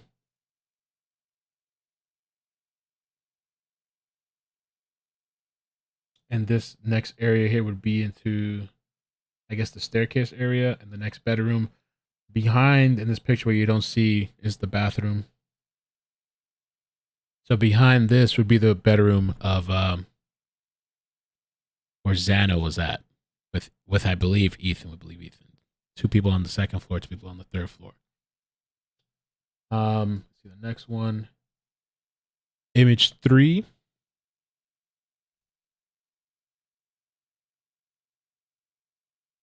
Is the living room. So now we're just looking at the opposite side of where we were just looking at. So it's the same banister. Now we're looking at the other side, and we can see the staircase.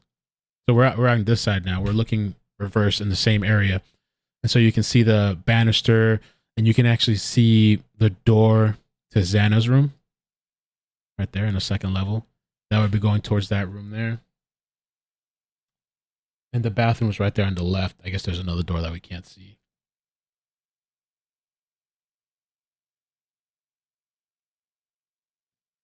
Image 4.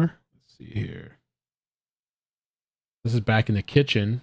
So this is the sliding. These are just different angles. So from the outside where we watched the drone and where we see all these police officers going in and out, this is the sliding door. Comes right into the kitchen. Image 4. You can see how it leads out to the back area. And if you also notice too, it looks like there's a vehicle parked up there.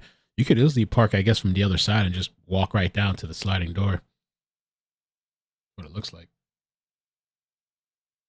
Image 5, just another angle of the kitchen again when you walk in. So 5 would be this way here, next to the sliding door. That's the kitchen.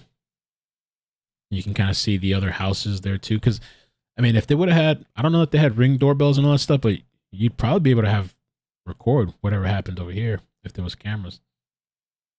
6 is just another inside picture. 6, just another, the same area. 7, so this is a bathroom.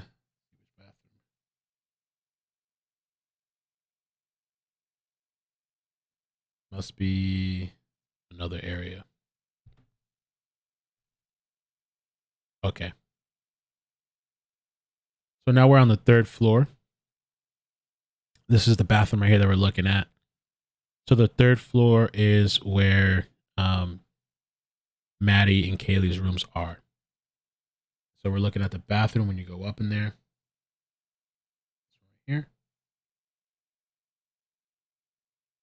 8 looks like one of the rooms.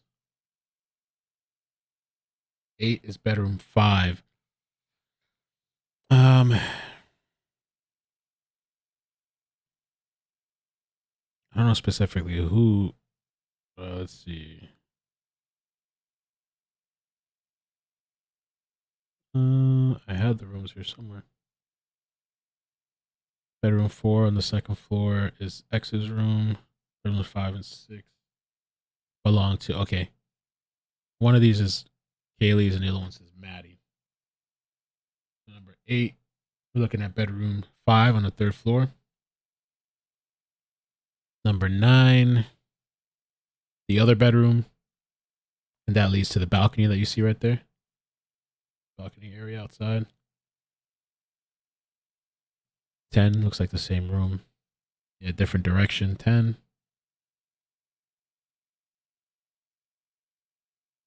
And you can see the same area too. From the outside, so this is the 3rd floor.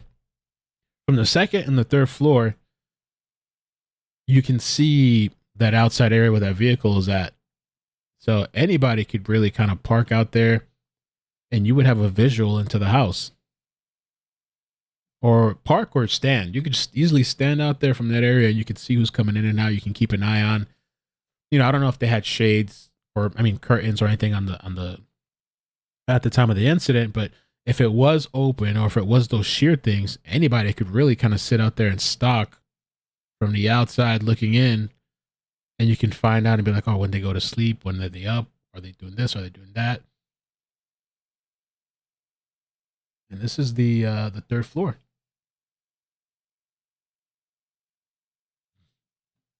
Now, let's see, 11. This is from this area here on the 3rd floor, looking at the stairs. Let's see. So there's a staircase. Oh, let me move myself a little bit out of the way. Staircase. Okay. Let's see. Out the staircase, the bathroom, and the other bedroom, bedroom 5.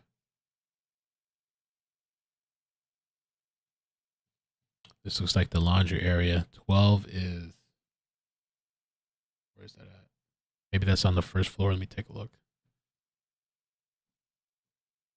Yeah, so now we're back to the first floor. This is where the surviving people were living. So the first floor, 12, is the laundry bathroom.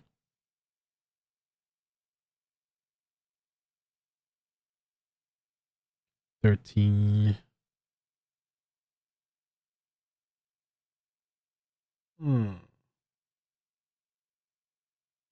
13. I don't see on here.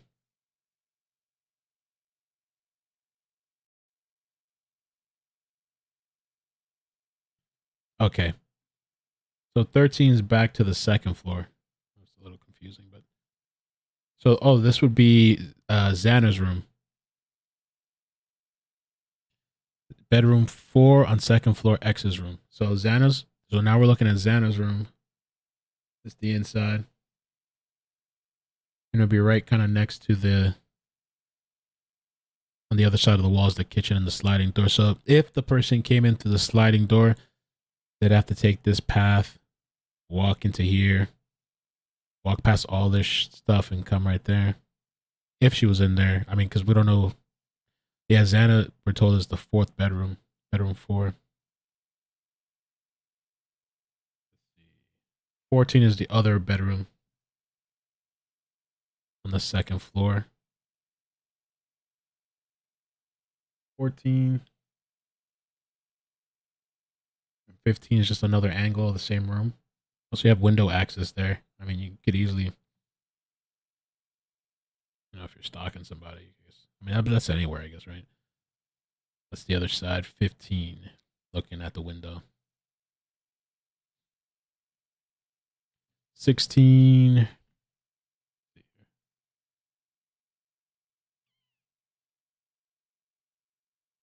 Here.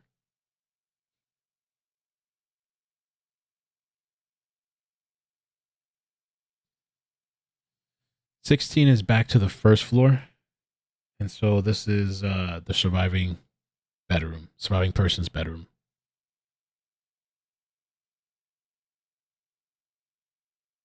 17. It's the other bedroom on the first floor. And it looks like you can see out front from there. 17, yeah. These are the windows right here, so you can see out to the front of the parking lot. 18. I think it's probably the same room.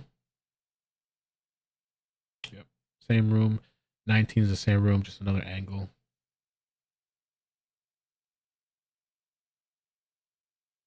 20.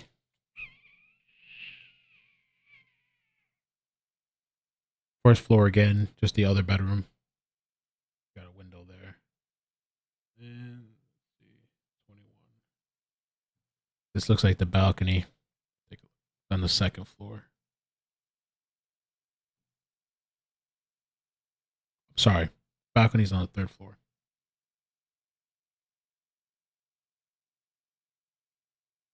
Am I wrong? 21. Where's 21 at?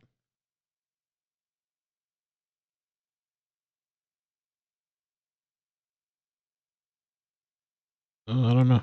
I'll see 21 on here.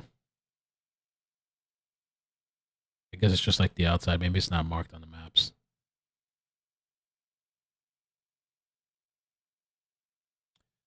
$21.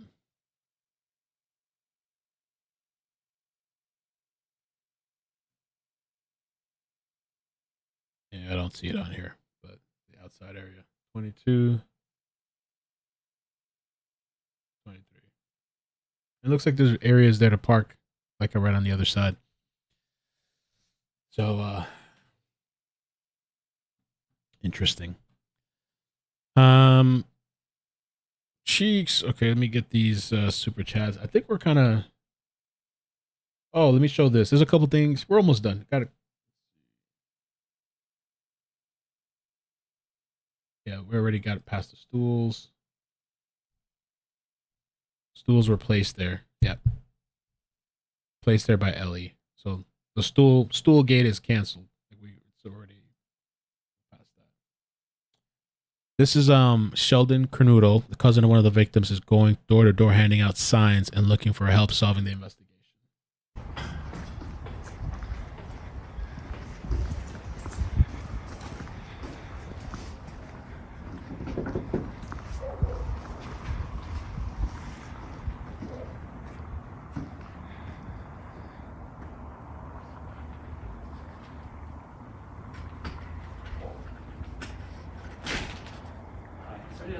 My name is Sheldon Kernodle.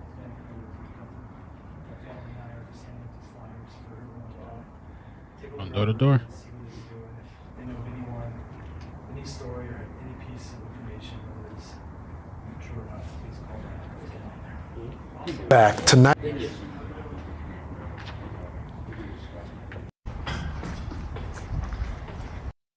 Okay.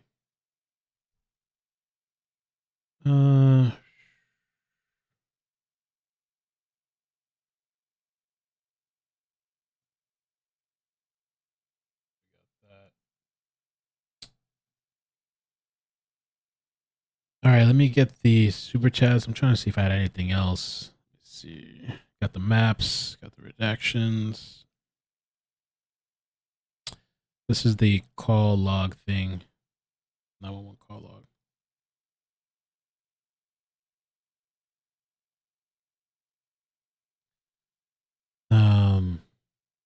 This one right here. 1100 Block King Road. Time reported 11:56 a.m. Complaint of unconscious person. Officers and EMS responded. Coroner and detectives notified. Report taken. That was the incident report. Like just a log.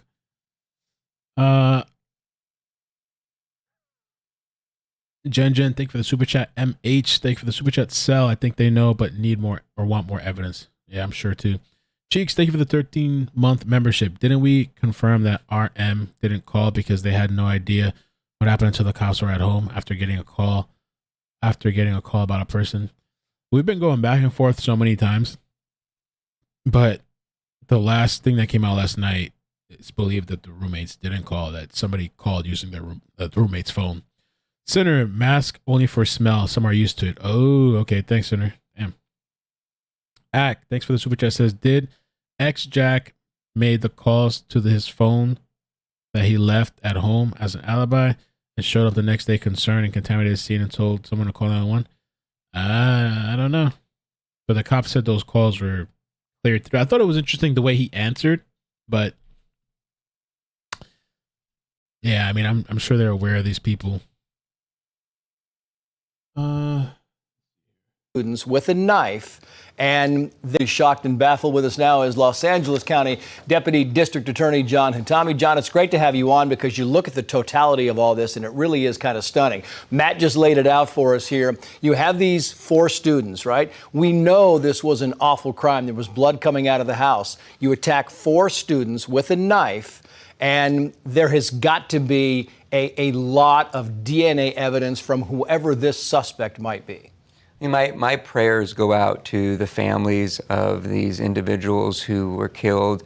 It's horrendous, going to college, sending your daughters and your sons to college, and then all of a sudden something like this happens.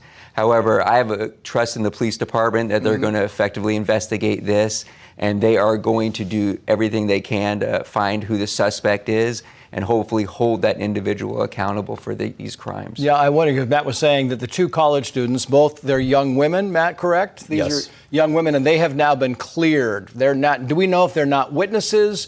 They're not suspects. Do we know if they've been cleared and they're not witnesses in any capacity? Police say they don't believe that they were involved in the homicides, but what we do know, Trace, is that there were 6 adults in this house, and you do have to wonder how a killer got into this home so discreetly and slipped out so discreetly and killed 4 people. Those 2 survivors, you wonder what they heard or might have seen. And what do you make of that, John? I mean, they had to hear something, right? Unless they were inebriated and they were just passed out, which is a potential thing here, but you would think that somebody heard something. And that's the kind of the baffling thing here. I think the police are just going to have to keep working and trying to find out exactly what happened in this case. Usually with stabbings, that's a crime of passion.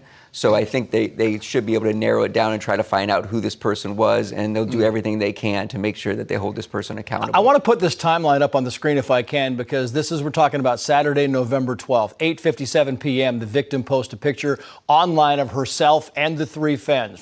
Sunday, November 13th at 1:41 in the morning. Two of the victims seen on surveillance video near a food truck, right? There's a little timeline there. And then 3 a.m., police say 4 victims stabbed to death inside the house. At 11:48 in the morning, police receive a 911 call, John and Tommy, for an unconscious individual inside the home. We know it was a gruesome crime. We don't know who called 911. We don't know if it was the 2 women who were inside the house. But who would call in an unconscious victim when you've got blood everywhere? Right. It doesn't add up at all. So I think that right now we just have to hope and pray that the police department's able to actually uncover exactly what happened in this case. Yeah, interesting. Matt, when you talk about did this person call 911, there's no evidence, there's no call released, nothing on that. No, absolutely nothing released. And the coroner said it's not clear if all the victims were found in separate parts of the home, where they were found in the house. I feel like there's surveillance cameras everywhere nowadays. People have Ring cameras. They've already cleared up a lot of this already during the press at the front of their doors. It's surprising to me that nearly a week later, we still have not seen a single suspect anywhere on video. Yeah, I want to move on if I can, John Hunt. This is more in your neck of the woods. We're talking about the guy who mowed down 25 of the sheriff's deputies' recruits. I'm just checking my emails real quick because people have sent me video clips and stuff like that. I'm just kind of looking, but we're wrapping up. I think we'll leave calls for tomorrow. We can leave calls for tomorrow because we're already almost at 2 hours in. Quoting here, his name is Nicholas Joseph Gutierrez. The quote comes from the sheriff saying, the 22-year-old man accused of mowing down 25 Los Angeles sheriff's recruits with his SUV was provisionally freed on $2 million bond Thursday night because investigators need more time to comb through the mountain of evidence against him. We know this isn't part of just kicking these people out because they didn't commit a bad enough crime. There's something else at play here, but it's still kind of baffling to a lot of people in Los Angeles that all of a sudden this guy who ran down all these people is walking the streets. Oh, they're talking about something else now. That was is he really walking the streets though? That guy that ran. I mean, it's not surprising. That's Cali. Damn, they let that guy go. I guess out or whatever. Holy crap. And first off, Trace, I do want to say, Cali shit. All right, real quick, a couple things to touch on. Again, thank you guys so much for being here. I appreciate it. I know there was a bunch of press conference streams going on at the same time because it's the press conference is at the same time for everybody. So I appreciate that you guys are here with me. And the mods, thank you to the mods so much for helping out. Thank you guys, people that were able to make it.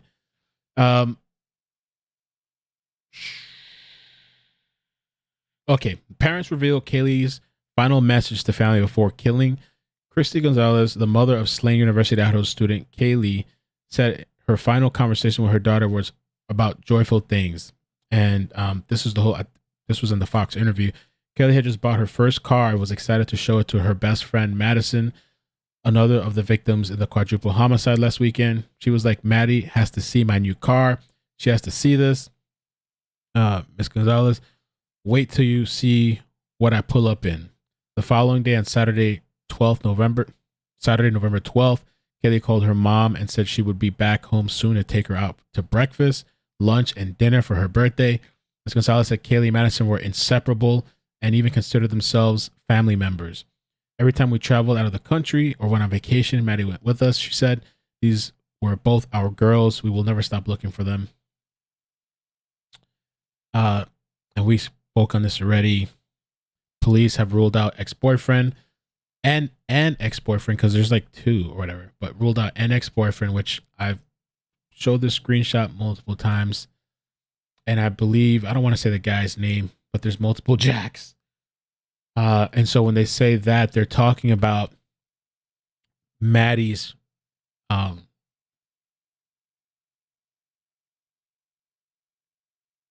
actually, I don't know. I'm a little confused because I don't know if is that Maddie's current or ex? I don't know. They're both questionable. Kaylee's ex and Maddie's ex. Kaylee's ex is Jack D. Maddie's ex or boyfriend is Jake S. So I'm not sure. And then this one thing here. It says Moscow Police Department has told Idaho Tribune reporters that the individual seen in the above street camera footage is not the ex-boyfriend of the deceased. Moscow Police Department has interviewed ex-boyfriend and he has been cleared. And so I believe most people took that as Maddie's ex-boyfriend. They're not saying specifically who. Maddie's ex is. I don't know if that's the ex or current, Jake, but he was in Boise, 5.5 hours away.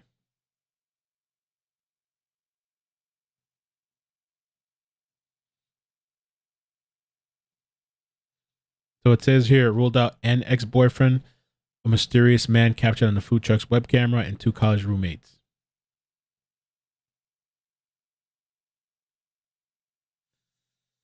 So we got that. I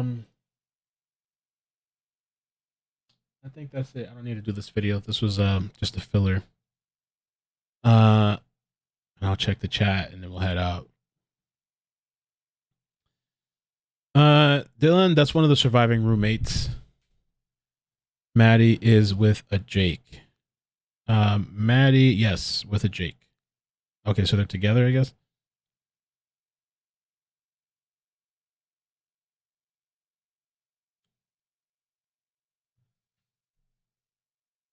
That question, I felt like they danced around that too. Gabby Rose, I feel like they kind of. I'm sure it's got to be hard when you know things and you can't say it. Oh, you know what? That's a good question. Deborah Chase says, have they ID'd the stalker? I have not heard the name yet. They have to know who it is. The only person I heard really talking about the stalker was that guy, Mark Fuhrer. I haven't seen anywhere else.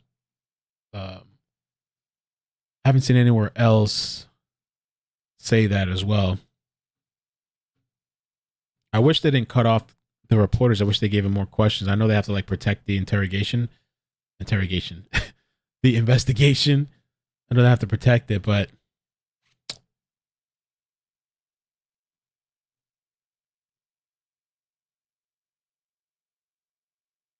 are there railroad tracks near that house? Let's see if I can pull it up real quick.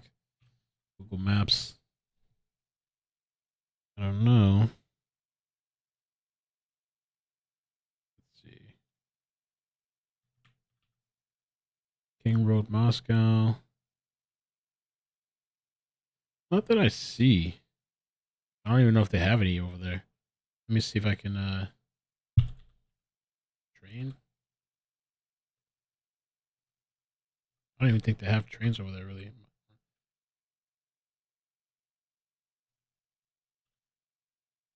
No.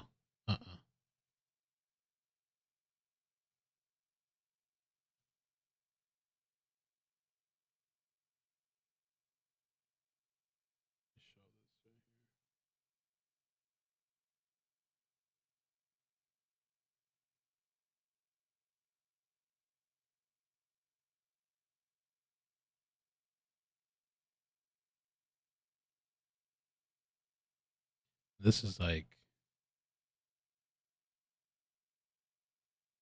kind of looks funny. I think this is the front of the house. Yeah. That's the front of the house. And so this is the back area, which like remember how I was showing you in the pictures? Anybody can kind of come around here and pull up back here and you can kind of watch right through the trees and stuff if you wanted to.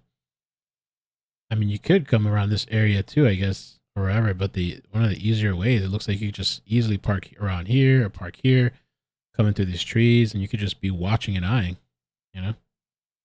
Let's see something. Takes me to the front. Can we go to the back? I'll let you go over there. Damn.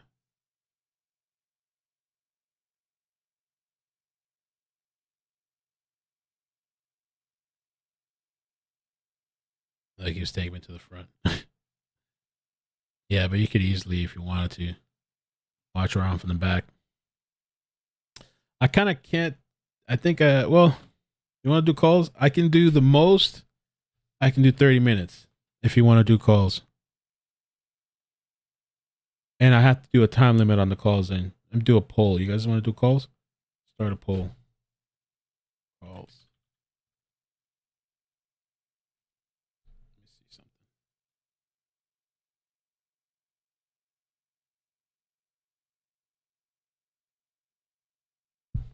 You guys can open up the line.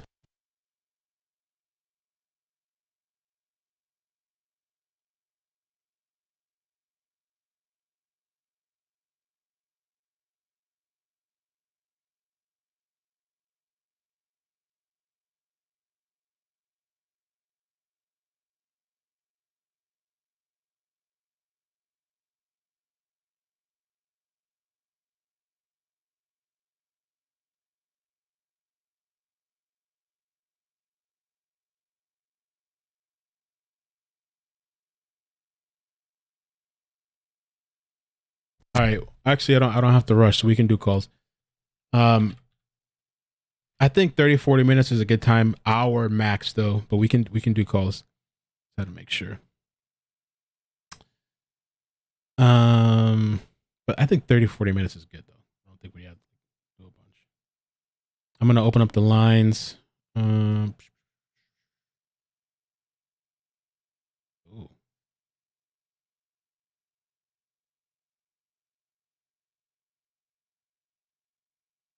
All right, give me 1 second.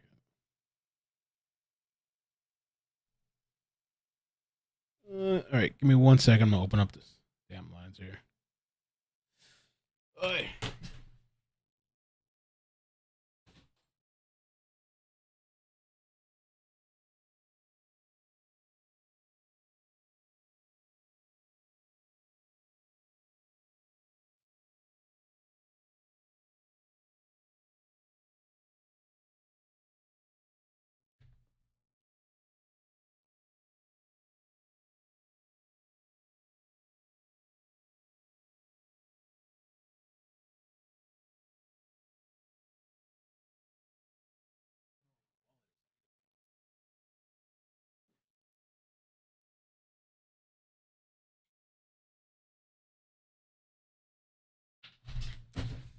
I might have to dial into this shit because I need to put my card, and I don't know what the hell my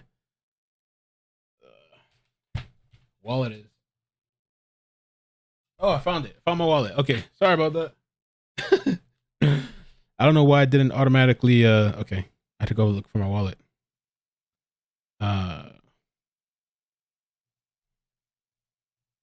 This happened one time before. It doesn't normally happen. Give me 1 second. I was just gonna do the Google Voice for a second because it's hassle. But then if I do Google Voice, you hear the constant beeping in the background. There we go. We're good. All right, I'm dialing in. Just give me 1 second. Boop, boop, boop. Probably lost like 2,000 people trying to do that. Phone number. Okay.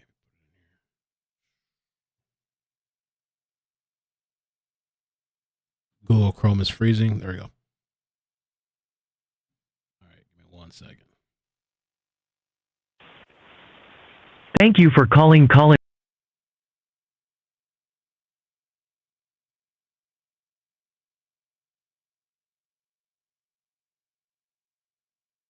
What? Oh.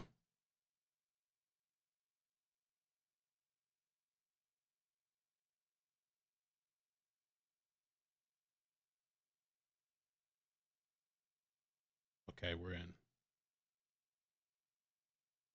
In the host room and can manage your callers from the call-in studio web interface.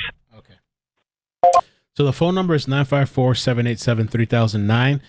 And I'm going to keep the calls to like 3 to 4 minutes. 77% said yes. Okay. About 3 to 4 minutes. All right. If we get a lot of people. 617, how are you doing? Where are you calling from? Hi, can you hear me? Hi. Yes. Thank you for calling. Hi. First of all, I want to say that I love your videos. I'm Thank always you. tuning into your lives, and you have a great personality. Thank you so much. And you're always on top of the news. And I love your chases. I know. We need one so bad. I feel like it's taking forever to get one. Yes.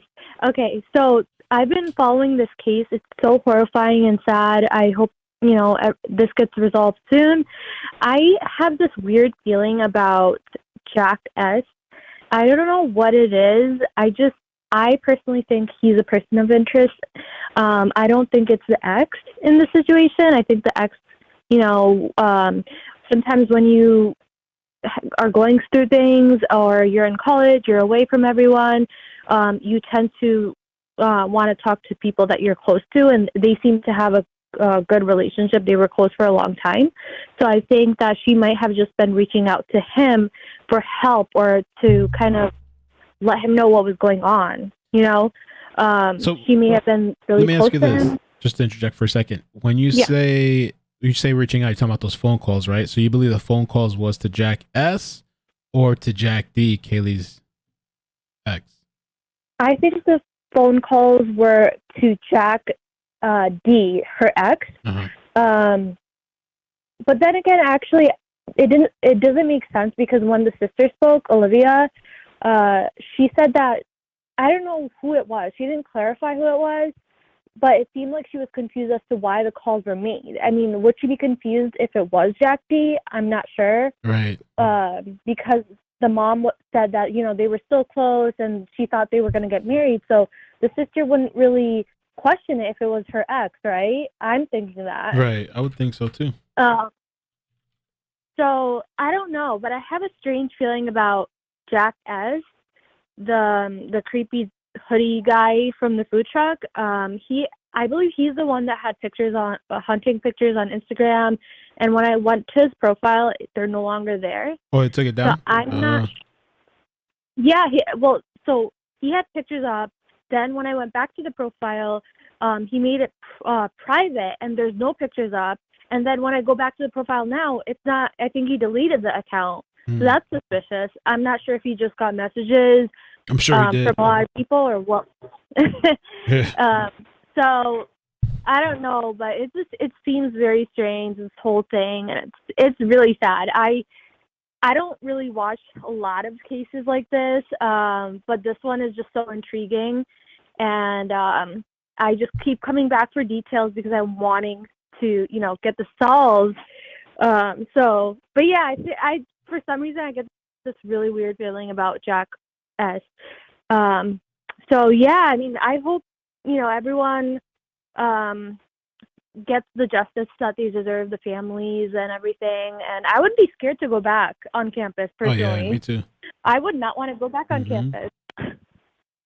Yeah, me either. I wouldn't send my kids back either. Yeah. So yeah, that was all my thoughts. Thank you for taking my call, and I really love your content. Keep up the great work. Thank you so much. Appreciate it. Take care. Thank you for supporting me. Yeah. Bye. Yep. All right. Bye-bye. Bye. I forgot I was supposed to mention too. Somebody tweeted, DM me again. David Riley, thank you so much. You need to see this. This is very similar case to in Oregon last summer. So I'll make sure, remind me guys when we're done with the calls to read this part. Take a look at this. Una. We'll take a look at that after. Okay, 951. 951. How you doing? Where you calling from? Pretty good. What's up, Mel? Oh, going, damn, bro? It's been forever. Yeah. I don't like to oversaturate. I like to let people get their own calls, and hope all is well, bro. But I hope of you too. course, I hope this you're doing case, like the well. last caller said, I've been all right, bro. Day by day, the vibe. But this thing's got my my attention for sure. And real quick, I got my things written down. I'll just say a few, like 2 or 3, just to, like you said, 3 to 4 minutes. But people are saying, how could that? Everyone's saying, how could it be done for people with a knife? Do you recall that electrician dude who bashed in like his coworkers' skulls while they were sleeping? Also, remember that case? No. Or no? No, I'm gonna have to look it This up. guy, I think he went crazy, and he made an excuse for it, but he attacked them all with a baseball bat. It was coworkers living in a house, 6 people, but he killed 4 of them in their sleep. And I think one of the coworkers even had his daughter and the guy that survived. It was him and his daughter, but he didn't kill them. But if that guy did that damage with the bat, what's to say a K-bar is not going to do this? And the way I'm picturing it, bro, is they said I'm not good with the name, so I'm just going to go with the boyfriend and the girlfriend on the second floor, technically. That electrician thing is a Florida story too, huh? Yeah, Florida. That's what I was gonna. That's what I was saying.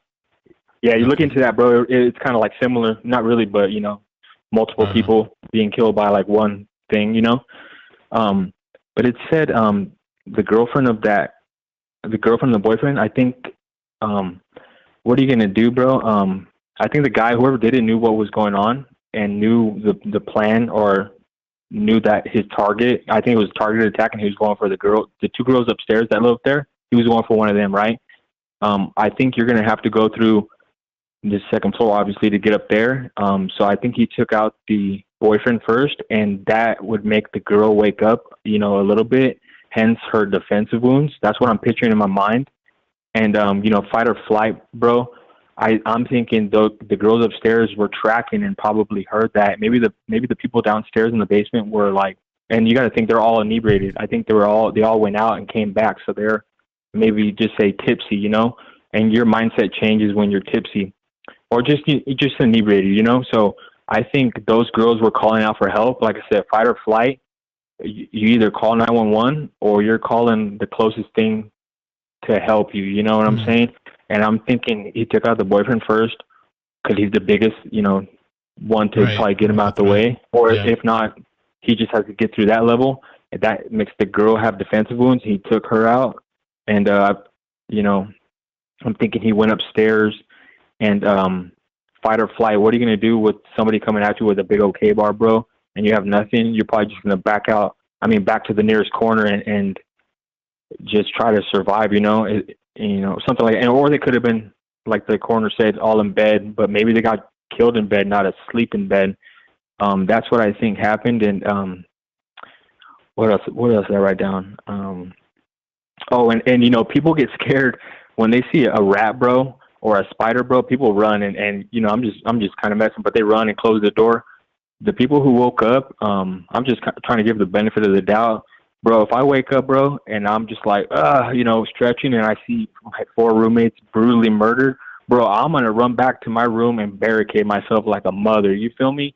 And they're probably going into fight or flight mode too, and they probably had someone to call, like, dude, something's going on, and maybe they didn't see the puddle of blood or whatever. And those are wood floors. It's not like I think they had carpet, hence where you see the blood leaking out. And that's probably not a sealed foundation, a properly sealed foundation.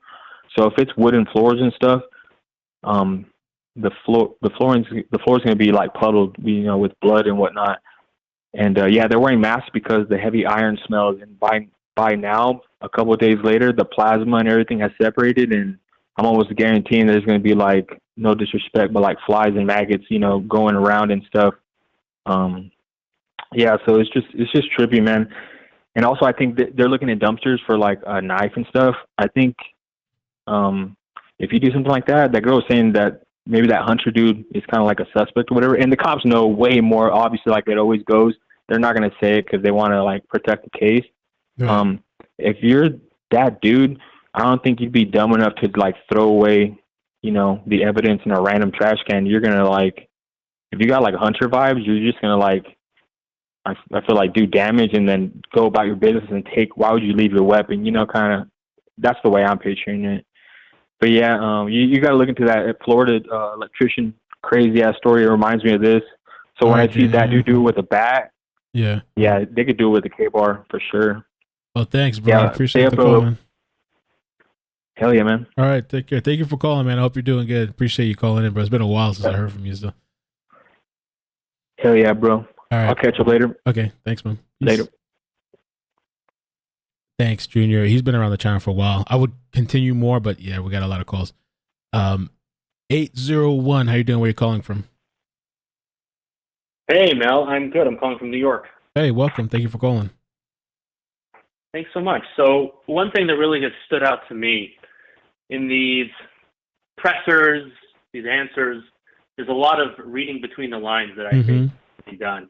Obviously the police, as the last caller was saying, if they reveal all the information, they have no cards to play when, interviews are done and suspects reveal facts that wouldn't be publicly known. But two things that really stood out. The calls that were made in the early morning hours, those were cleared for their involvement, but the recipient of the calls were not, apparently. That's how I according to took it. That's press how I took conference. it. Yeah. So, I mean, to read between these lines, the calls were not related. Okay, sure. But is Jack related? And I think you have to take this in combination with two other things. A, the fact that he was not specifically mentioned at the forefront of the press conference. You had Hoodie Guy. Right. You had other roommates, and you had the driver. So Right. where's the mention of him? And I think we should think back to the interview with Kaylee's parents, where they, I think, let it slip that authorities are going after the boyfriend, I think, harder than we realized. They said, we support him 1,000%. They're barking up the wrong tree.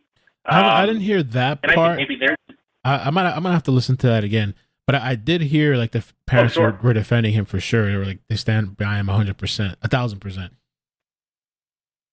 And it's not the first time in these cases where a family will willingly pull the wool over their eyes. I mean, they're just in denial about someone so close to them committing, something like this. And so, anyway, those are just my thoughts. Would love to hear your thoughts on that as well. Thank you, man. I think it's a really interesting mental exercise, putting one half and one half and one half to get three. All these sort of veiled comments that authorities make. It's what are they really saying, and how much can we really extract from it? So, Thank you so much, man. I appreciate your insight in the call. of course, All right, you. Thanks. Take care. That was a good call. And he's pointing out some of the stuff that I took from the press conference as well. 714, how you doing? Where are you calling from? Oh, hello. I'm Hey, calling how you from doing? Southern California. Oh, Cali, welcome. Nice. I have a couple quick questions. I'm not going to be on long. Okay, first is, did they ever verify how many people were on the first floor? They say the two roommates, but were there other people? I've heard them the entire time say that there's two survivors. And so I'm just going to assume that there was only two people down there. They say after the fact, it seemed like friends had come, or I thought the verbiage I've been hearing, I thought two survivors, two roommates. I haven't heard of anybody else being in the house. Yeah, because it's just curious if someone else used the roommates. I was just curious if they were having like a party in the lower floor, why it was happening on the second, third. And to the other caller, I just want to say real quick, sorry to interject, but Birdie says, and to the guy that just called in from New York, I hope you're still watching, that is what they said. The parents said law enforcement is wasting their time looking at Jay.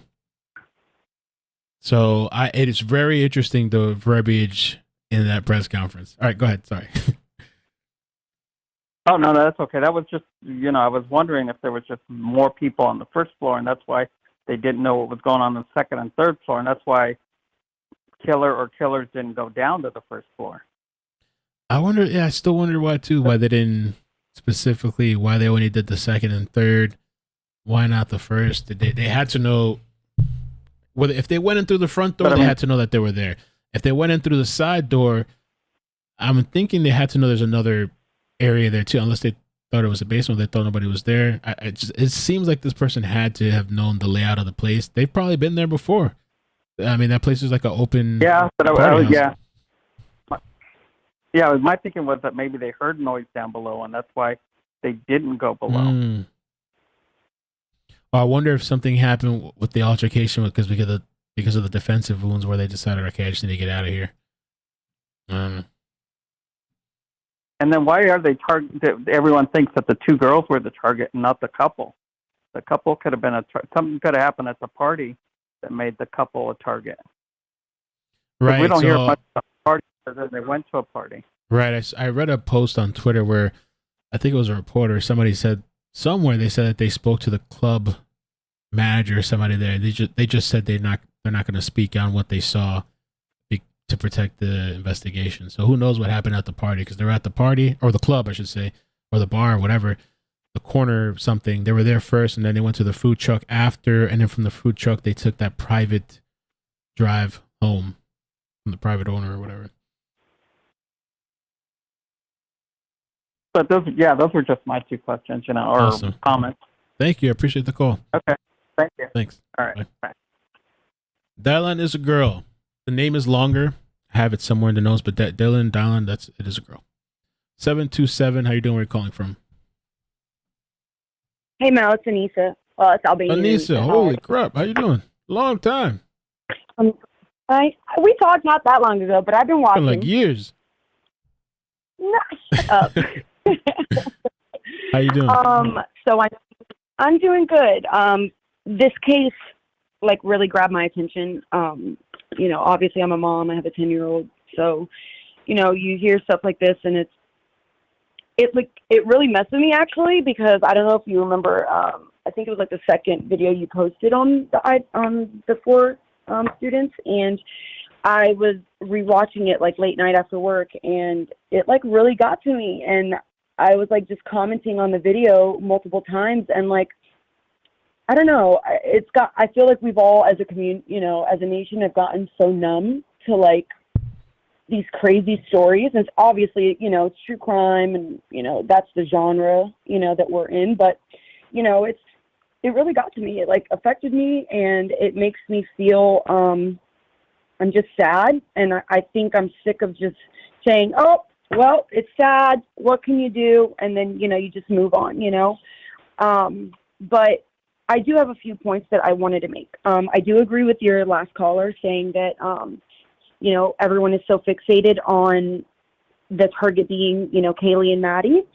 And I actually have a different theory. I do agree with the other gentleman that literally just called and said, you know, maybe Xana and Ethan were a target. And the reason I kind of feel that way is obviously right now we're all reading in between the lines, right? You know, with the press conferences and things like that. And it feels like every player that the public is familiar with, right? You know, with the Twitch videos and things like that. So it seems like every player that that we know of when it comes to the people that Kaylee and Maddie interacted with that night, you know, in that like last hour or two, it seems like the chief and the police have almost made it a point to let the public know, like, hey, you know, the hoodie guy, you guys all think it was him? Nope. You know, it's not him. You know, the public driver, which is the Uber. Nope, it's not him. You know, the ex-boyfriend, you know, not D, but, you know, when they initially had said, I believe, for Maddie's boyfriend, nope, it's not him. And it almost feels like everybody that we are aware of that they interacted with, they've made a point to kind of calm and shut down. But when it comes to Xana and Ethan, it's very quiet. We don't know what happened to them that night at that party. You know, we don't know who they interacted with. All we know is that they were at a party. The party was literally a block or so away from the house, you know, from their home, and that they returned about the same time that the girls returned. So, you know, maybe this had something to do with someone, you know, that had maybe like Xana or had an issue with them or whatever, you know. So that's kind of my theory. I also wanted to mention, because you were just talking about the door, right, Mel? Yeah. So I don't know if you know this. They had like the entry key lock pads, which a lot of university and off campuses do. You know, we always had that here, like in Orlando in our universities, off campus houses. So you didn't actually have a key. You know, you put your code in, you know, and you got in. And the officers keep mentioning in each press conference that there was no signs of, you know, like a burglary or, you know, breaking over a window or something. So, God willing, if this is someone that, you know, that the roommates are familiar with or was in their life or dated that, you know, whatever. If this person did have access to that code, that's another huge thing, obviously, we as a public wouldn't know about. But when they entered that code, that's all recorded. You know what I mean? So they're able to. Yeah, but the thing is, the problem with that is that they were saying that like a bunch of people had that code, and I saw something today. I heard that too. Yeah. Mm-hmm. I heard that too. Yeah, I heard. No, I guess what I'm saying, Mel, is not necessarily who had the code, but I'm saying every time the code was entered. So that's another like step closer. You know what I mean, for them to because we keep hearing like, oh, there was no break-in, no window was broken. So if they all returned the 4, because they said the 2 roommates that were survivors got home about 40 minutes before them, about 1 a.m. And then, Xana and Ethan returned about 1:45, and then the girls returned around that 1:45, 1:50 mark as well. Maddie and Kaylee. So what I'm saying is so we'll have obviously entries. They obviously have codes of that time that they were, that they came in through the house. So that computer system records that. So what I'm saying is if they were a familiar person in their life, then they are able to the police, that means, would know exactly what time that person that wasn't supposed to be in that house went in. You know what I mean? Because a minute or 2 or 3, something you would think, oh, it's a minute. It's 2 minutes of whenever they entered. That's a big deal. Especially because the way this attack occurred, it was a knife, it wasn't a gun. Right. All right, Annalise. Well, thank you. I appreciate it because there's a bunch of other people, but thank you so much I for know calling. you got a lot of calls. Okay, Yeah. but I really appreciate you covering it, and I'm interested to see what else comes out. Thank you. All right, thanks. Take care. All right, have a good night. Bye. Bye-bye. I was going to mention to the sliding door thing, but 619, how you doing? Where you calling from? San Diego, California. Hey, welcome. Thanks for calling. Yes, I started listening to you, the whole Gabby Petito case. I was coming back from Laughlin, Nevada. Anyway, so I think my biggest thing with this case is, why is there no reward offered? Because usually with a big case like this, they'll offer one. Right. I haven't heard of any reward. It's true. And I've noticed they haven't. And let's see, reward. I also feel like that press conference they just gave was very, very short and very, very brief. And it seems like the same information is being given like over and over. And I think the last caller was saying how, what if the boyfriend and like Xana and Ethan were the target? Wouldn't you think Xana would start screaming when her boyfriend was being stabbed? So there's so many components. And I feel like with hearing that Kaylee had a stalker, and I guess this guy at the food truck with the hoodie wasn't, like, he was ruled out. There's just so many components to it. But I just feel like somebody's going to scream at some point. And, if they went through that sliding door, was Ethan and Xana asleep on the couch? So that's kind of like what I'm gathering from all the information. Ethan and Xana, they would have, the second floor, yeah.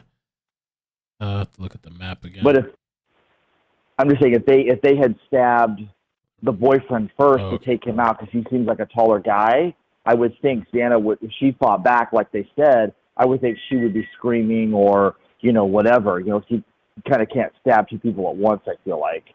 Well, that was one of the things that I forgot who it was, they talked about it. If you strike someone in the upper neck area, 1, they might not be able to voice or talk, but 2, some people react differently. So just the sheer shock out of it, like being woken out of your sleep and you're bleeding out, you might not even be able to really talk or comprehend what's going on, or you're just trying to survive. And so, but still, you kind of got to wonder about, all those people being killed like that. Yeah.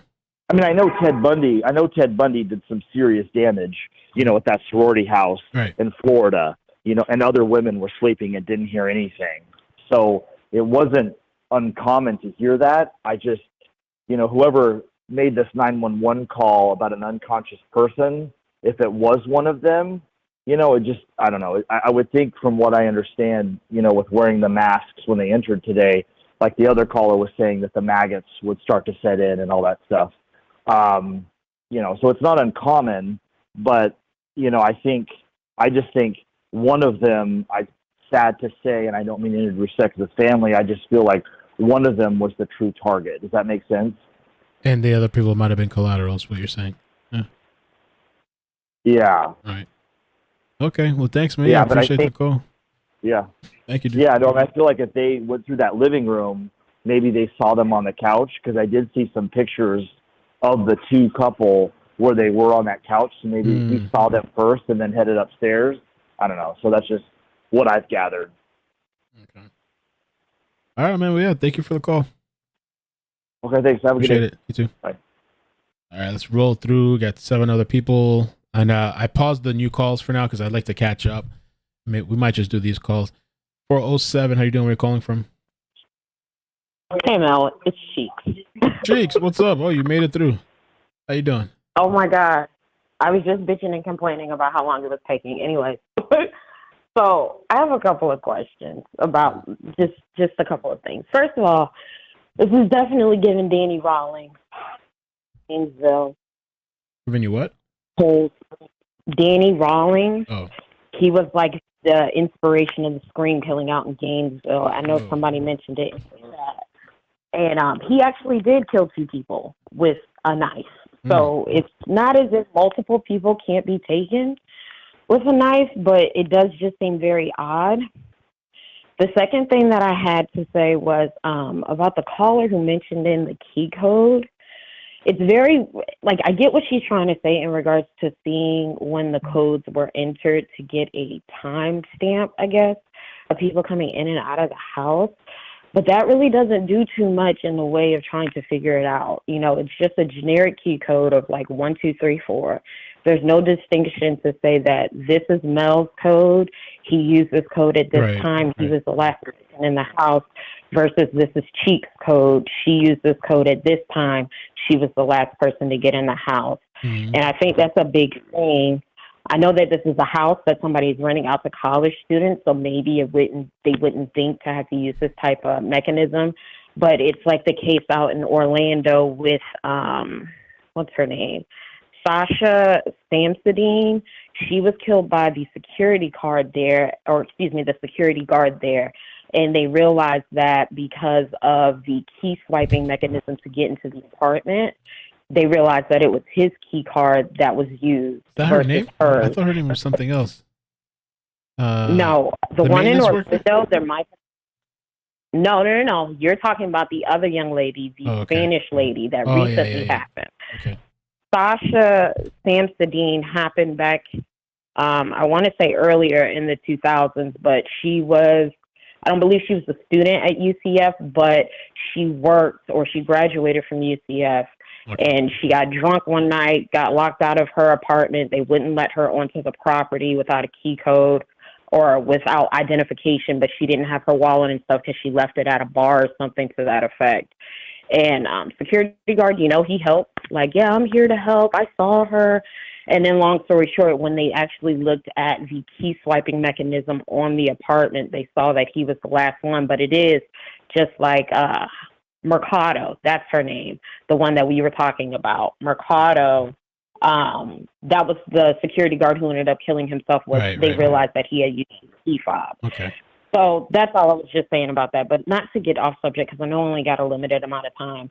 I'm just so confused about how they let all these kids go home. I know that it's around Thanksgiving break, and I'm thinking about all the college murders that do happen, which brings me back to the Gainesville one. I'm like, given the fact that it's an active investigation, and bid you technically there's still a week left of school, personally, yes, I would leave, but this is going to suck. This is going to drag on this investigation because witnesses are going home. They generally like to, interview witnesses like within a certain amount of time because the information is fresh. If half of these kids don't show up because they choose to do the remote, like the rest of the semester from a remote location, this is going to stall this investigation like we are not going to believe. Somebody mentioned the timing, like in regards to how long it took for them to do the Delphi murders, like 6 years or so. This is going to cause havoc because in the back of my mind, I'm like, bro, what if this was a student who did this and amidst all the chaos went home because the opportunity was there for them to go home early? Or, right. And then they decide, well, shit, I don't have to go back. I could do the rest of the semester from home and then transfer to a whole nother university, and they wouldn't be none the wiser. It throws me off a little bit that they actually did allow, knowing that there was still 1 week of school technically left before the break. I think this is really going to stall it out because now they're going to have to start tracking down, it's a party house, tracking down people who have been to the house, especially in the last 30 days or so, or whatever the time frame they want to whittle down. this shit is not going to get solved too quickly. I know everybody wants it to, but I don't think it's going to be, especially seeing as how people have already left for the break, people left early, and then they're going to make the decision on whether or not they want to go back to the campus. They may not find this damn killer until maybe something similar happens at another university and LE offices start talking and piecing stuff together. Thank you. Any other thoughts, real quick? Cheeks? Nah, I'm Okay. good. I done Thank had you a so drink, much. so Oh, I'm chilling. All So right, yeah, thank no, you. I'm good. I was just thinking about these things. So Okay, yeah, thank I'll you. I talk to y'all appreciate later. it. Yeah, I'll we'll see you in talk. the chat. All right. All right. Bye. All right. Bye. Cheeks is a long-time supporter of the channel. 509, I know you messaged me on Facebook. 509, Katie. Is that you? Yeah. Hi. Hey, how you Sorry, doing? I'm just crying right now. Good. So I live a couple hours away from the University of Idaho, and just to give everyone a perspective, there's another college town like right next door, Pullman, Washington. Okay. So that's a huge college area. Right next to it? Right close by? But what? You said there's another college town nearby? Yeah, it's like 10, 20 minutes away. Ooh. Okay. Gotta know that. So, yeah, and that's Washington State University. So, the towns that I was messaging you about are Boise and Coeur d'Alene. What? Coeur d'Alene? Okay, so Boise is what? Just Boise? Yeah. And then where Maddie is from is Coeur d'Alene, Idaho. Coeur d'Alene. Okay. I feel like there was another one I forgot that I would have asked you, but I forgot the name. There was a couple of weird stuff that popped up. Any other thoughts on the case? I think that one of them was definitely a target. Yeah. And the other kids, unfortunately, were in the way, or just, it's so sad. But yeah, that's all I have to say. I've just been watching everything pretty closely, and it's kind of scary being that close because no one knows who it was. A lot of my friends have kids that knew these kids, and they're all home now. So yeah, it's scary that we have no idea who this could be. Are those kids? I know a lot of them left, but are those kids too? They get like a Thanksgiving break as well, college kids, or like are they off the whole week, or are they still going to get a couple days? You know, they all left when that happened, and now they're all gone for the rest of the break too. So, wow. Yeah. All right. Well, thank you so much. Appreciate you reaching out. I'll DM you too if I have any other questions, because I know there was a couple of them that I came across and I had no idea. I just skipped over it. So. Okay. All right. Yeah, thank go you. for it. All right. Thanks. Take care. Okay. Bye. Okay. 719. Thank you for holding. 719. Hey, Mel. Who's this? Hi. This is Marissa from Colorado Springs, where we Hey. had a mass shooting. Ooh. I'm sure you might have seen it on the news. They it's called a I just Q have a Club. couple of quick points. Q Yes, Club, yeah. I think there was 5 people killed. Rest in peace to those people. Horrible So sad. situation. So sad. Yeah. I guess it was hate crime. I guess. So a couple quick points. Yeah. So the first one is I am really disappointed in the reporters and the questions that they asked. They seem so caught up on the 911 call. And I'm not really sure like about the roommates and all that. Like I don't know why they keep trying to bring that into the equation. It doesn't seem like it's really relevant. And then the second thing I agree with Cheeks. I think it's a student, and I think it was someone that was watching the house.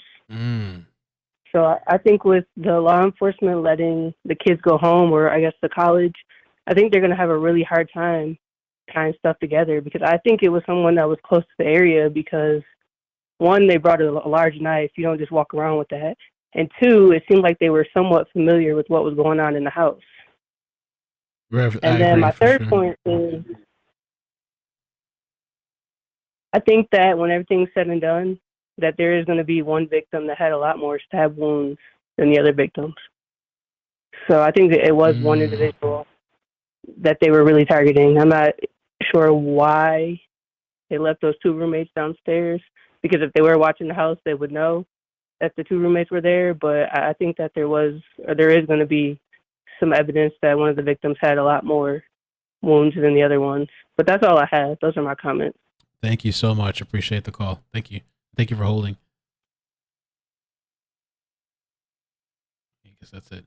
To the reporter, I feel like that's true what she was saying. As far as the reporters, I feel like some of the questions were very redundant that I think it's already been asked and answered kind of thing. Like, I remember one of the reporters said, do you guys have enough resources or something like that? And it's like, yeah, like they got the FBI, they got all these other agencies. Like that's already all out in the news. When that guy came in there, he said, you're limited to 10 questions. I was like, fuck. Like the questions you ask, it has to be, at least try to be good.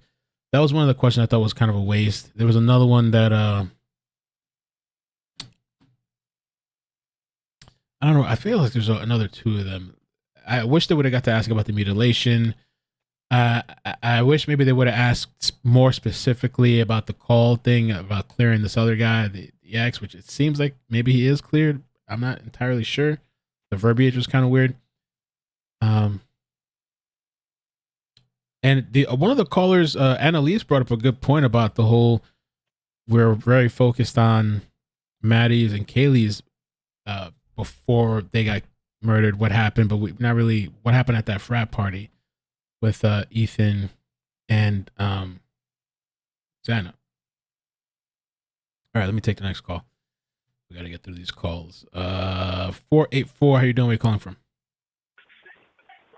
Yo. What's good, man? How you doing? What's up? So, I'm good. Like, how are you? Good, thank you. I want to kind of dig your brain and figure out, like, what you think about it. About what specifically? About the whole situation. Like, I kind of think, like, this was all, like, a lot of people said, like, I think, like, they were targeting somebody, like the male. Like, I feel like the dude was like there was jealousy or some shit like that.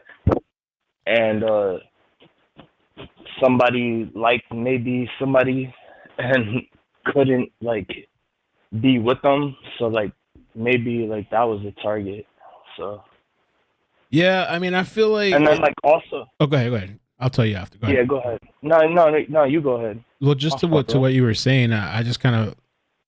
I think it seems like a rage thing, anger thing. I try not to let my mind wander too much. I just take in the information and I disseminate it to people. And but yeah, I don't know. It seems like anger, passion, some sort of somebody disgruntled. I don't know that it could be. It's more likely that the person that killed them knew them. The chances of this being like just completely random, you know what I'm saying? Homie, it's question me this. Yeah. Everybody keeps saying that somebody could have broke in or whatever. I don't believe that. Like, I think that somebody was invited in, like, come on in and let's party. And then maybe that person was like, I'm gonna wait till they fall asleep. Cause, like, especially if you're drinking, bro, right. It's like, and you could so creep from the outside. Like, you could creep from the outside. The little, when I was showing on the map, the pictures and stuff, you could easily unless they have the shades are covering, you can see who's coming in and out. But how cold is it outside? Oh, that's true too. Yeah, I don't know what the temperatures were. Mm-hmm. Like, do you really think somebody would want to wait outside when it's like freezing cold? Like, yes. Some of these people, yeah. Some of these when weirdos out there. When you watch the videos, well, yeah, you're right. Like, there are weirdos like that. But if you watch the videos back of, like, when they're getting the food, it's cold as shit, bro. Mm-hmm. Like, ain't nobody really trying to wait out there like that, man, Right. unless you're completely psycho, dude.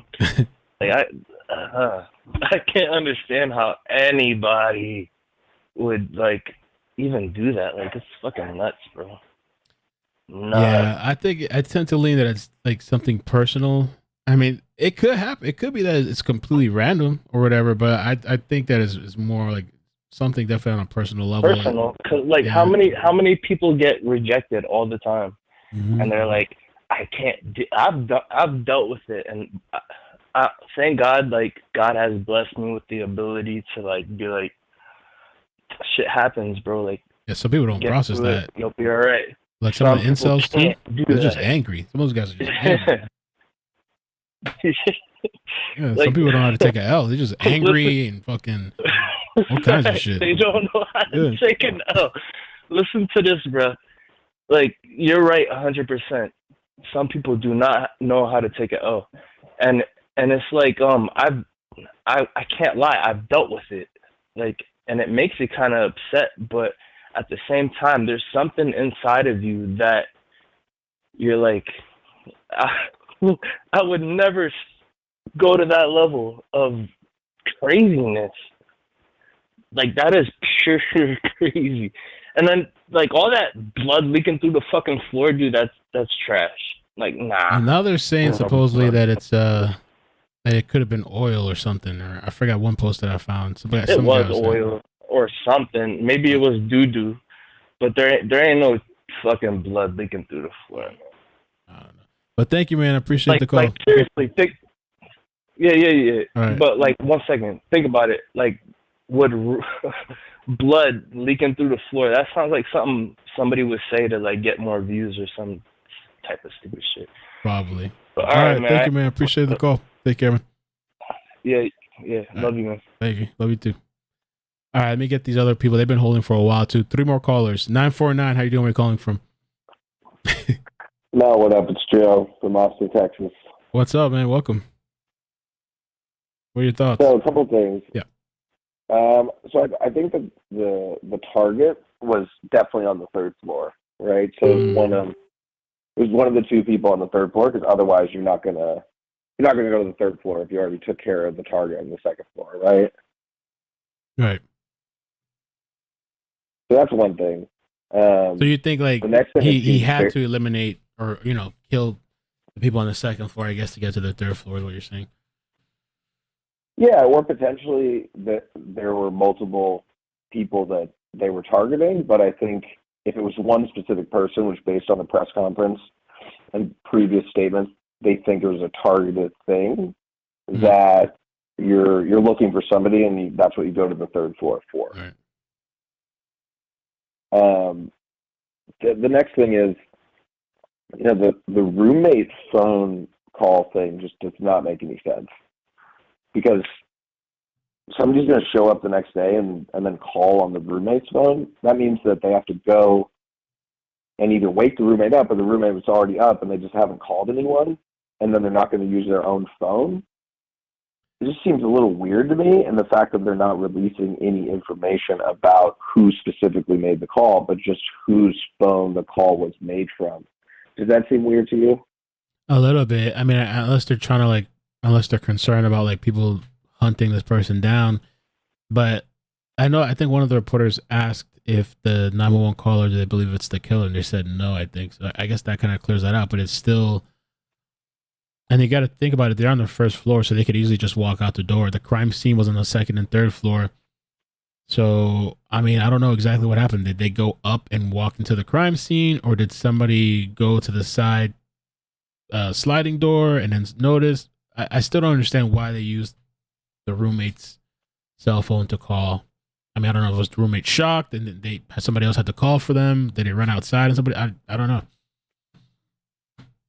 Yeah, it seems weird because you would think you'd just call on your own phone, right? Yeah. And then, or if it was the roommate that called, they would just say, "Yeah, the roommate called," right? They don't have to say who it is. So that seems weird. And then the last thing, I feel like the reporters just completely dropped the ball because literally nobody asked, "Is there a person of interest?" They didn't. All of the guy said is there's no suspect in custody. No one said, "Is there a person or persons of interest?" That's the primary question that needs to be asked, and they were very clear that this type of stuff takes a lot of time. They have to charge someone. They have to have enough evidence to charge someone. So that's separate from having a person of interest. And I feel like I was just waiting for somebody to ask that question, and you have somebody ask do you have enough resources? It's like, hello? Like, why do you think we're watching? Right, Is there a person of interest? And I don't know if I missed that, but I don't think I heard anyone ask. And I feel like that would be a hard question. I don't think they asked that. Around. Yeah, I don't think they asked that. And the thing is too, like with the whole thing with us to the reporters, they have a lot of time to prep this. Like we knew since yesterday that there was going to be a press conference. It's one thing where you're like doing it on the fly and you have to ask questions. It's another thing when you have like an entire day to plan and you know you're only going to have 1 or 2 questions to brainstorm, jot down a bunch of questions, and then just kind of cut to the couple of questions that you want to ask. So I was kind of surprised with the whole, do you have enough resources? I was kind of like, oh God, I almost wanted to roll my eyes with that one. Can't think of the other ones that they asked, but yeah. The question about the Jack guy made sense, and I think right. they weren't super clear, so we don't know. But I think ultimately the question that needs to be asked at the next press conference is, if they don't tell us, is there a person of interest? And if there's not, then everybody knows where things stand. And if there's people they're looking into, then there's probably more that they're not talking about yet. All right. So that's what I got. Thanks, Mel. Keep all right, thanks. Keep it up. Appreciate it, man. All right, take care. Later. Okay, 2 more calls. 319. How you doing? Thank you for holding. Hey, Mel. Thanks so much for taking my call. I appreciate it. I'm calling in from Shueyville, Iowa here. I had a couple quick points I just wanted to bring up that I'm surprised I haven't heard many people talk about. It was talked about in some of like the Reddit posts that I had been going through, and I know we have to be really careful when we're following those, but honestly, a lot of the information coming from those has been super, super accurate. Yeah. One of the things that they had brought up, no one has really talked about like one of the super big religious cults that was in the area, and like I guess there's a super big like neo-Nazi presence there. Just with like the weapon and everything that was used, I hate to be like a huge conspiracy theorist, but I think it's just one thing that like my brain keeps going back to, like, could this be something that's possible? And somebody had even said that the restaurant that the 2 girls worked at like was owned somehow by like the leader of this religious cult. I haven't fact checked it super well, but it was just something that I was like, okay, that's really strange. You know the name of the cult? I can't remember the name of it. It's ran by some guy. It's like slipping my mind for a moment here, and I was like going to try to look it up, but I didn't want to lose the call just because I had been waiting for so long. Yeah. But I think if you look it up, it's super well known in the town. Like they've had a big presence. They've had issues, some violence, like weird things, a little bit of violence, I think, with some weird things. A lot of like people have been like inducted into it from the university, like from what I could tell, just quickly like trying to research it a little bit. So it might just be an avenue that you want to search and kind of do a little bit of research on your own. I'll try to pull some research and kind of send it over to you just briefly here. But one thing that I'm really interested in, I feel like I know it's a targeted attack that they're saying, but I feel like if the killer knew all of the roommates, I feel like he wouldn't have left the other 2 alive, no matter if their doors were locked or not. I mean, we all know how easy it is to like break into a door, even if it's locked. I mean, it doesn't take a super amount of force, especially if this person was as aggressive and violent as they were. I really just don't feel like they would have risked that. So that's one thing that I also think is super weird and interesting.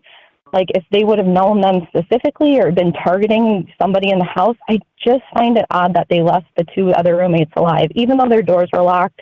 I kind of feel like it was more of an opportunistic type of deal, perhaps. I could be off base there, but it was just something that it seems weird that they just left the 2, you know? So when you say opportunistic, so do you believe like they just found these people and there's like, all right, this is my opportunity to kill, and so they went for the easiest kills? You think it's just somebody that has a history of killing, or they just one day like just... Yeah, especially seeing like, you know, you brought up the point about the animal mutilation, you know, the post about that just a couple weeks prior to that. I mean, there's more and more information coming in that it seems like it could have just been, was it a crime of opportunity? They said they left the sliding glass door open a lot. They had a dog. I mean, I have a dog. It's the chance that I leave my sliding glass door open, you know, especially if I was drinking or partying or whatever, you know, I can just see it happening. I went to college before. I can see how things like that happen. I know they were responsible and things like that, but, you know, things can just happen like that. And I don't know if maybe it was more just an opportunistic. It doesn't seem like to me they've ruled out everyone that was super close to them. And another thing that one of the behavioral analysis brought up, I forget her name too, but she was on one of like the bigger news shows. She used to work for the FBI. She also talked about how I understand that there was no sexual assault or any evidence of sexual assault to any of the victims, but I think the term was picketing, you know, the explicit use of stabbing victims for sexual arousal.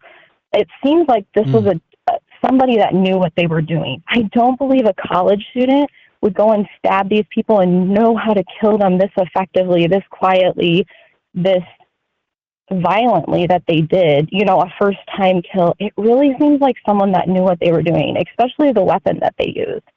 So to me, I don't feel like it was a college student. I feel like it was someone that knew what they were doing. I feel like it was someone experienced. Well, thank you. I appreciate the call, and yeah, thank you for sharing your insight on that. So you think it's more opportunistic type of thing? All right. Yeah, I think it's maybe a little bit more opportunistic, and I'll send you over some more information if I can pull any of that up on the, you know, some of the weirder stuff that I had found out about the town and stuff like that. But I do appreciate the coverage, Mel. No problem. Thank you so much. I appreciate it. Yep. Thanks. Last caller, 918. 918. Thank you for holding. How you doing? Hey, Mel. It's Michelle Love from Facebook. How are you? Doing good. Thanks for calling.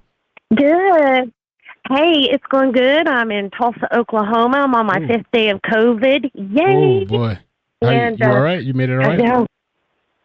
I'm hanging in there. I got to go back. Yes, I was back. You got the booster shots too? No, I didn't get my booster. In fact, the day I came down with it was the day I was scheduled to get my booster. Oh, okay. Yeah. So listen, you know, I'm not going to be one of these crazy callers. So listen, I wrote down a few things, just a couple of things, and I wanted to tell you how I felt. I don't know if you remember, but my parents were both murdered, and actually 5 of my family members. And so I have this weird sixth sense when it comes to murder victims. And that's why I always watch you, and I always watch Nancy Grace too, because I think both of you guys are always right on track, and it's really awesome to watch that. So what my thoughts on this is that the last caller, she was amazing. She was right on point. I believe that it was an opportunistic killing. I believe also that so it was somebody who had been with all 4 of them that night. Whatever communication, whatever interaction went on in the bar or at the food truck. But here's my question. Who took them home? So they were taken home by this. Well, so they were they were at different things. So like, let me just pull up this picture. Maddie and Kaylee, they were at a club. All right. And then Xana and Ethan, they were at a party. So there was 2 different groups, 2 parties of people, 2 groups of people at different things. So, but they got home, both parties got home around the same time, 1:45 a.m., something like that. Well, this is what I'm wondering, because Uber drivers are so scary these days, right? And what I'm wondering is if the Uber driver, sometimes if it's a local and if it's a religious person in a religious cult, if those girls, you know, may have declined like a sexual advance, or if they, you know, just, you know, acted, you know, the wrong way and pissed the driver off, you know, did he go in with the girls and then wait? Or I'm just thinking that it had to been, Go ahead. The Uber guy, police already, well, he's not really Uber, now it's like some private. They thought it was Uber initially because the sister was saying that, but now they're saying it was a private ride, private Uber ride or private whatever. So private party that took them. And so police has spoken to them, and they don't believe that at this time or whatever they're involved. They don't suspect them. And do you think that also that it could be one of the religious locals who can hide in public. I don't know. I've had some people. I mean, I know. I'm not sure. I mean, I've heard it's a Mormon area. I don't really know the background over there, whatever groups or religions out there. But I've seen some people have that thought or theory. Well, and I agree that this was very effective. It was very skilled. I believe that they knew what they were doing. I don't believe it was a crime of passion. They could have covered the faces with pillows to hide screams. They were also probably too drunk to know what was happening to scream. And, I would like to know the killer's exit because if it was the sliding door, then they weren't scared of being seen. However, they would have been covered in blood, is my thought. But those are my feelings on it. I think it was anger. Yeah, I think it was anger too. Something to do with anger and rage. Yep, me too. Well, I appreciate you taking my call. I'm going to let you go on with your show. I hope you feel better. I love you so much. I love you too. Thank you. It was good to talk to you. Thank you for calling. Appreciate it. Bye. That was nice. We got through a lot of those calls. I saw one person in the chat earlier said something like, Tula 2020 said, these YouTube hosts rush their callers, like don't have callers if you're going to rush them. So I don't know if you probably don't have any idea what it's like to have a bunch of people calling into a show, and you have to limit calls. You can't, I used to try to do that. Yeah. I have a hard time cutting people off because I like to hear people and let them talk. But if you let everybody just have an unlimited amount of time, we will be here forever. We'll be here for hours. And then just imagine the amount of people that will be holding. Just give you an example. There were some people tonight holding, they were on the line 37 minutes, 32 minutes, 26 minutes. So like, I get it maybe from like a consumer type of place that you're just consuming. We're already 3 hours into the stream. It just doesn't work like that. So trust me, I wish that I could sometimes, and I have to leave soon too. We could be here 8 hours if you really wanted to just an unlimited amount of time. It's not even just about that. You have to set some sort of time. You also have to read the air and the audience as well. Sometimes people call and it's completely unrelated. I don't mind doing that a little bit, but like at some point you have to kind of bring back people in, or you have to end the call. Like there's just so much dynamics behind it besides just let people talk. It just, it doesn't work like that. Let me see if there's anything else. I think we kind of got everything today. Yo, I really appreciate you guys coming tonight. The turnout was incredible. I wasn't expecting that. And I'm getting a lot of messages and DMs and emails about this story. And I don't know. Yeah, it's really mysterious. Like I try not to put my thoughts and feelings too much into one place or theory. But I think it's definitely like a rage anger thing. And I think it's targeted, just opinion. I could be wrong. I don't know. You get off the line here with this. Let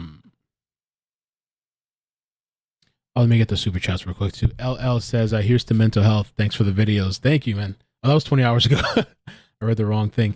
It's all BS. Thank you for the super chat. Says, this is great. Get well soon. Cheerful COVID patient. Maybe too cheerful. You're awesome, Mel. Thank you. B Botanical, thank you for becoming a member. Baby Chewbacca. Ethan's parents said Ethan was recently visiting his girlfriend. Killer maybe had specific plan to end all girls, but Ethan's presence surprised the killer IMO. That's interesting. Shelly, thank you for the super chat, and we're caught up. Can you please play the food truck owner interview? Are you talking about that small snippet on Inside Edition, or is there something new? Oh, damn, Hoax. Yo, Hoax with the clutch. Clutch. I don't think he ever uses his membership chat, but he used it now. All right, let's do this. We're going to read this, and then I'll head out after this. Okay. All right. So let's do this. I'm gonna need some timestamps after the stream. I'll probably just do it myself if I can. I mean, unless Lauren's around, I don't know, but it's gonna be a lot. Similarities in unsolved stabbings 2021. Oregon fatal stabbing of sleeping couple and Moscow, Idaho quadruple murder. Both incidents involved an unknown man with large knife in early morning hours.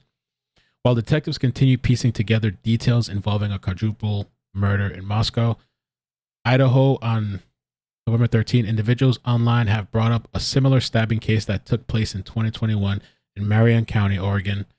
Both cases involved an unknown attacker entering the victim's household and stabbing them while they slept. Authorities in Marion County, Oregon, have hit a dead end in their investigation to the August 13, 2021 homicide case wherein an unknown masked assailant entered a sleeping couple's home and attacked them at 3 a.m. Wow, that's kind of like almost the same time. The husband, Travis Richard, 26, was pronounced dead at his home, while his wife, Jamalian Rebecca Juden, sorry for mispronouncing that, survived after being stabbed 19 times. Holy crap. On Friday, August 13, at approximately 3 a.m., Marion County Sheriff's Office deputies were called to reported stabbing at a rural home in Marion County near the intersection of Howell and Hazel Green. When deputies arrived, they located a husband and wife inside of the home who had both suffered multiple stab wounds. Tragically, the male was pronounced deceased at the scene. The female was transported by ambulance with serious injuries. The deceased victim has been identified as Travis. His wife, Jamelin, is in stable condition and still recovering in the hospital. Detectives learned the stabbing occurred after Travis confronted an unknown intruder in the couple's home.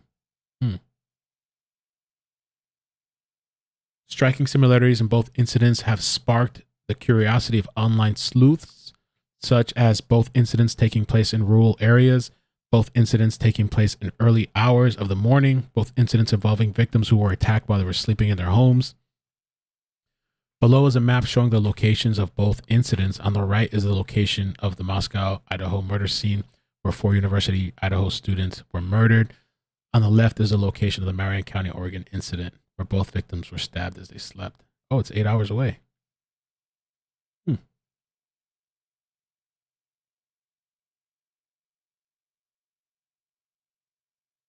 Wow. More similarities can be found while searching online. Discussion of the incident, of the 2021 incident. One individual described the incident as a crime of passion, a statement echoed by the mayor of Moscow, Idaho, following a fatal quadruple stabbing of 4 university students. 19 times sounds like a crime of passion, not to mention stabbing is very personal. I wonder if he was stalking her. How do they get in? Do they leave everything unlocked? How does a dude in a small town covered in blood just drive away? The third person not to see them makes no sense. In both cases, authorities have asked the public for any details that might lead to their identification. So far, officials have yet to publicly identify any suspect in either case.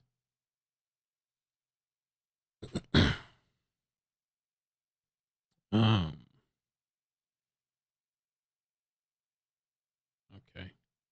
Interesting. I think somebody had sent me something about this earlier as well. Thank you, Hoax, for reminding me, because I always slip out of here and I forget. And thank you to, let's see who sent this. David Riley. Thank you so much for that. The link.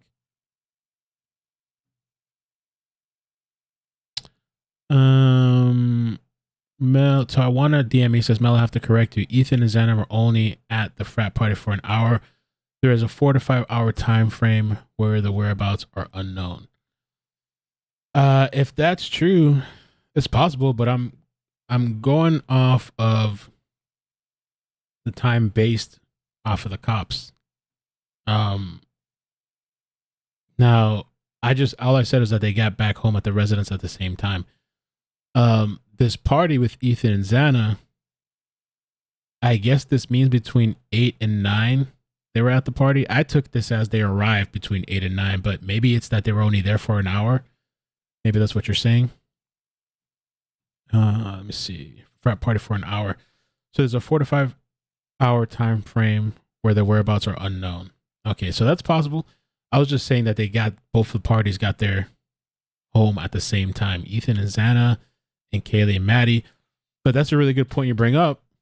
If that's so, and there is that big gap in between, yeah, what happened in those hours? I don't know. Maybe somebody knows.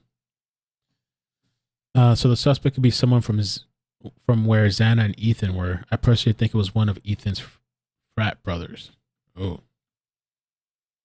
And that's kind of like what Annalise was saying. We've been focused, everybody has been focused on this whole thing here.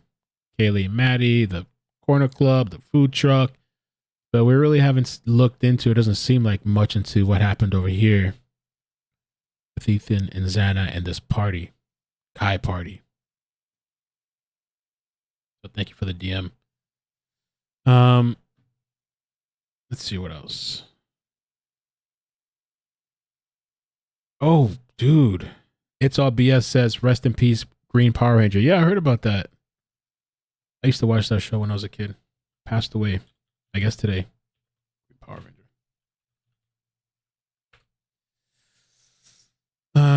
Jason David Frank. Oh, I didn't know he offed himself. Wow, 49 years old. Desiree, thank you so much for the super chat. And Tracy, thank you for the membership. Yeah, if you guys are members, you get a free members chat every month. It just comes with the thing. So she says, I forgot about this. Justice, peace. Thank you for the membership.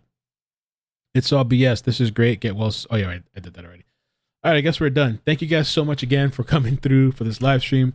Didn't expect it to be 3 hours. You guys be safe. I love you. Hit like, please, on the way out. Subscribe. Turn on the bell with notifications. And yeah, thank you again for spending your evening with me. And hopefully something comes out, some sort of like answers for the family. It's just super bizarre, and it's got to be kind of eerie and maybe scary for those people in that area or anybody, family and friends. This person just out on the loose. And yeah, thank you again, guys. Take care. Peace. Have a good night. Bloop, bloop, bloop. Oh, Huda. Thank you for the super chat. Huda from London. Question 1. Who knew that all of them were coming home at 1:45 a.m.? I believe it was targeted. I believe the targets was one person on each floor. This has to be a psychopath, no remorse or empathy. Probably. So I was talking to some friends about that. Like, how does this person function? If they have friends, if they have family, are they still in that area? Do they live with somebody? Are they carrying on and functioning like a normal person after doing these horrendous acts? And if they are carrying on like a normal person, then yeah, maybe they have no remorse and empathy. I mean, somebody that would do that in the first place probably has to have no remorse or empathy, right? So yeah, thank you so much. Take care, guys. Love you. Bye.